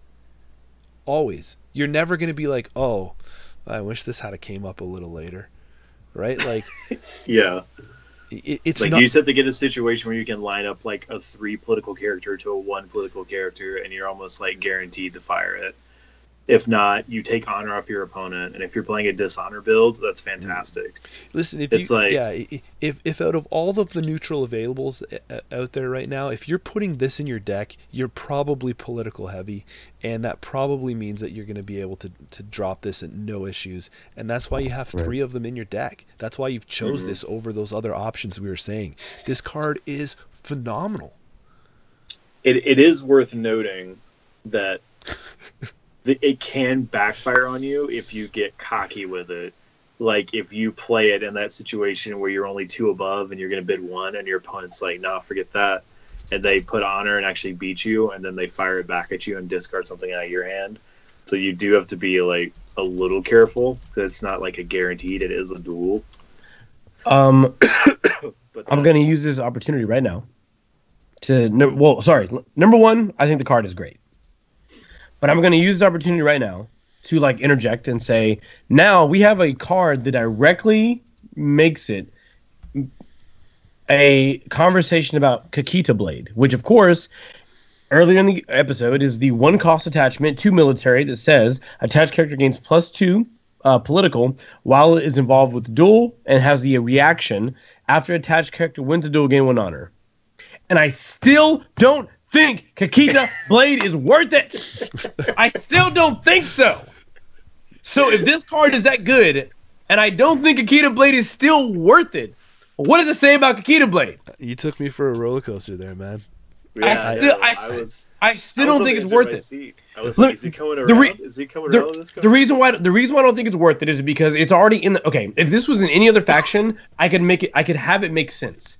But it is literally it's in one of the top 2 factions for political abilities, for political like strength.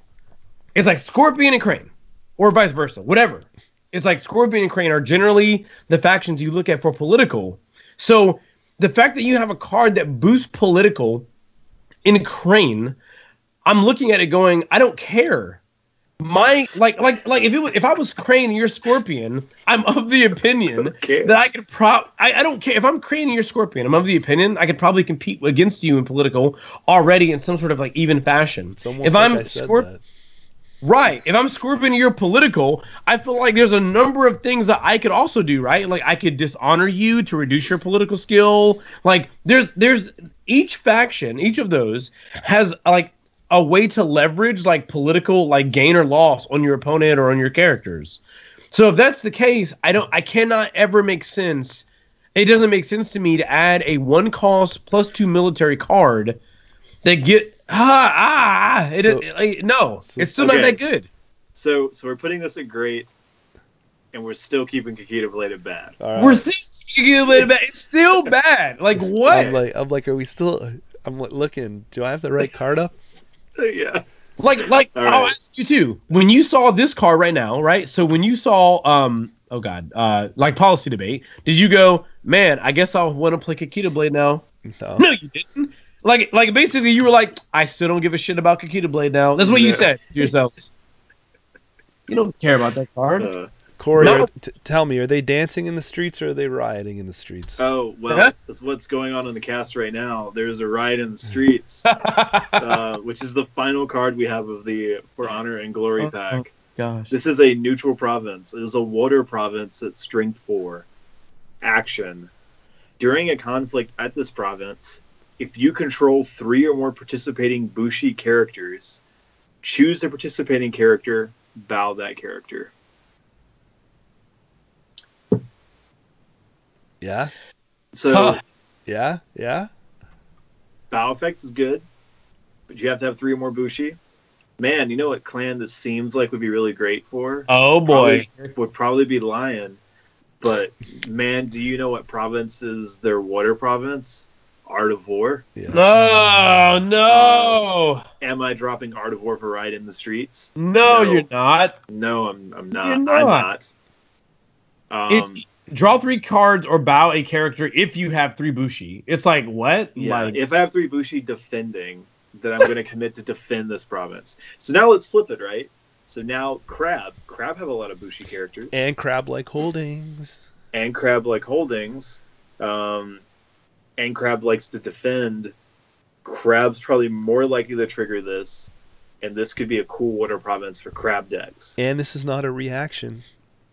That's correct. Well, it's still an action that could be canceled, but... I'm just saying, no, I said a reaction. Oh yeah, it's not a reaction. Yeah, they can use it during the conflict when the timing. So they. I just mean like winning, they can, like if you keep this on the board, you can keep going, Yeah, right? So they it's can not keep like doing it's not like a when revealed or a reaction Yeah. to something, right? Like it's So I think in like Crab, this is a great province. With water, what are the neutrals they're competing with on that? It is elemental. Am I right with it being? I don't think Fury. it's competing with anything. I think you just put this in Crab and then go. Yeah, I mean it's true because you're the other options you had were Elemental Fury and Rally the Cause. Am I right on that? Okay. Yeah, this is way better in Crab for that. But when you look at the big picture, where does that sit? So what other clans do you feel like would use this, right? Do you feel like, so I'll just we'll do this real fast. Do you feel like Phoenix would play this? no. Do you feel like Crane would play this? No. We already know Lion's not going to replace their province with it. Do you feel like Scorpion would play this? No. Do you feel like Unicorn would play this? Maybe. Okay. Possibly. We've got a maybe. But it's defending, right? No. It's just during a no. Yeah. It has to be participating. Yeah. Do you feel like Dragon would play this? No, I don't think so. I don't think so. Do you think Dragon's defending with 3 or more? Jameson, how often are you defending with 3 or more characters? Well, not very often. Yeah, no. But let me just step through something for a second. During a conflict at this province, if you control 3 or more participating Bushi characters, choose a participating character, bow that character.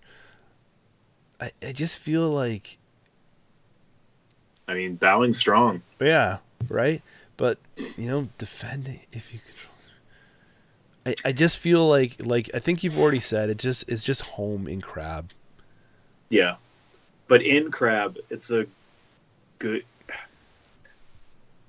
I feel like the right answer is to say it's above average card in Crab. In Crab? It's better. Oh, I mean, it could be a good card in Crab. But I think if you look at it as a whole, it's an above average card. Because, like, the maybe clans could... It's probably not bad. This is tough because we're really rating it on, like, the one clan that's going to play it. I think... But that one clan, it's... So I think if this was a Crab card, I think it would be good. Okay. Right?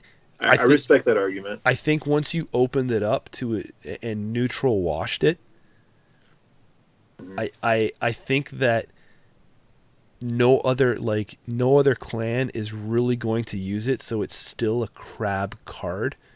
But rating it as a neutral, I don't know if it's even a... If it should be lowered because of it's definitely lowered. I'm just trying to say, like, I don't know if it should be average because of that.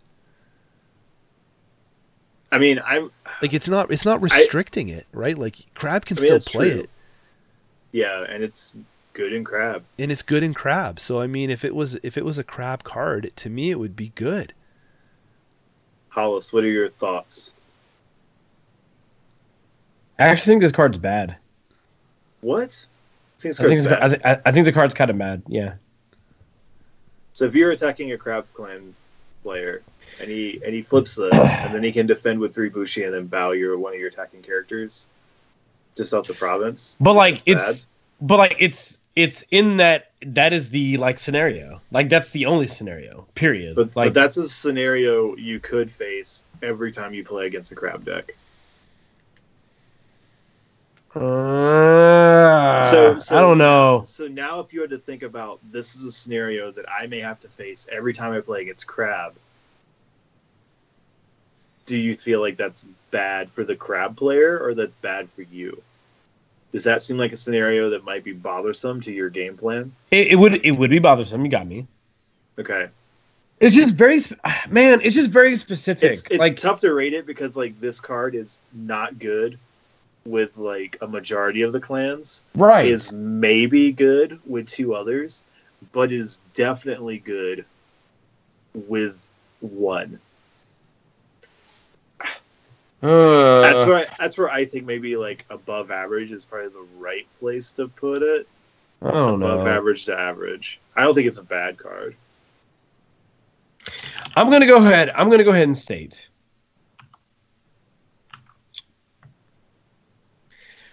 I'm gonna boost it, and this is Corey. This is for you, my fam. Okay. I'm gonna put this card as average because I feel like it's literally bad in every clan that isn't crab. Okay. And then Jameson has a good. I have above average, so I think that makes it above average. It does. What is? Because I'm like, it's usable. Chat think about this card. Yeah, Chad is. Do you think this card's good in anything? Do you think this card's good in crab? Or if you're watching, like, throw this. This is the one we want to hear about in the comments. Yeah. Because it really all depends. Hopefully, on, enough people made it to the end. Yeah. So, but yeah. I don't have anything else to say, fellas. I think throw this one in the comments below. Let us know your thoughts. Thank you very much for sticking around this long. We've got some good discussions in L5R world. Like, subscribe, help us out there. Any closing remarks from you two? Other than super awesome job to everyone in Spain. They just had a 444 person Grand Kotai, and that's pretty amazing. Insane. Yeah. So that is so many people. Yeah, huge props to everyone who played in that and the guys who ran it because it looked really cool. Aside from some technical difficulties that stalled it out, but that's phenomenal. That's a great turnout, great representation. Let's keep it up. That's awesome. Yeah. Spread the Shout word. out to Matt Conduit, our new sponsor. Yeah, I was going to say that as well. Thanks, Matt. Really appreciate it. Thanks, man. Guys, thank you very much for tuning in to Bad Publicity, and we will catch you for the next pack adventure. Laters. I am the new Grand Kotai of everyone. Thank you. What does that even mean? I don't know. It doesn't mean anything. It's what you say when you've had enough drinks inside of your body. I don't know. I'm ending this. Good night, everyone. Okay. Good night.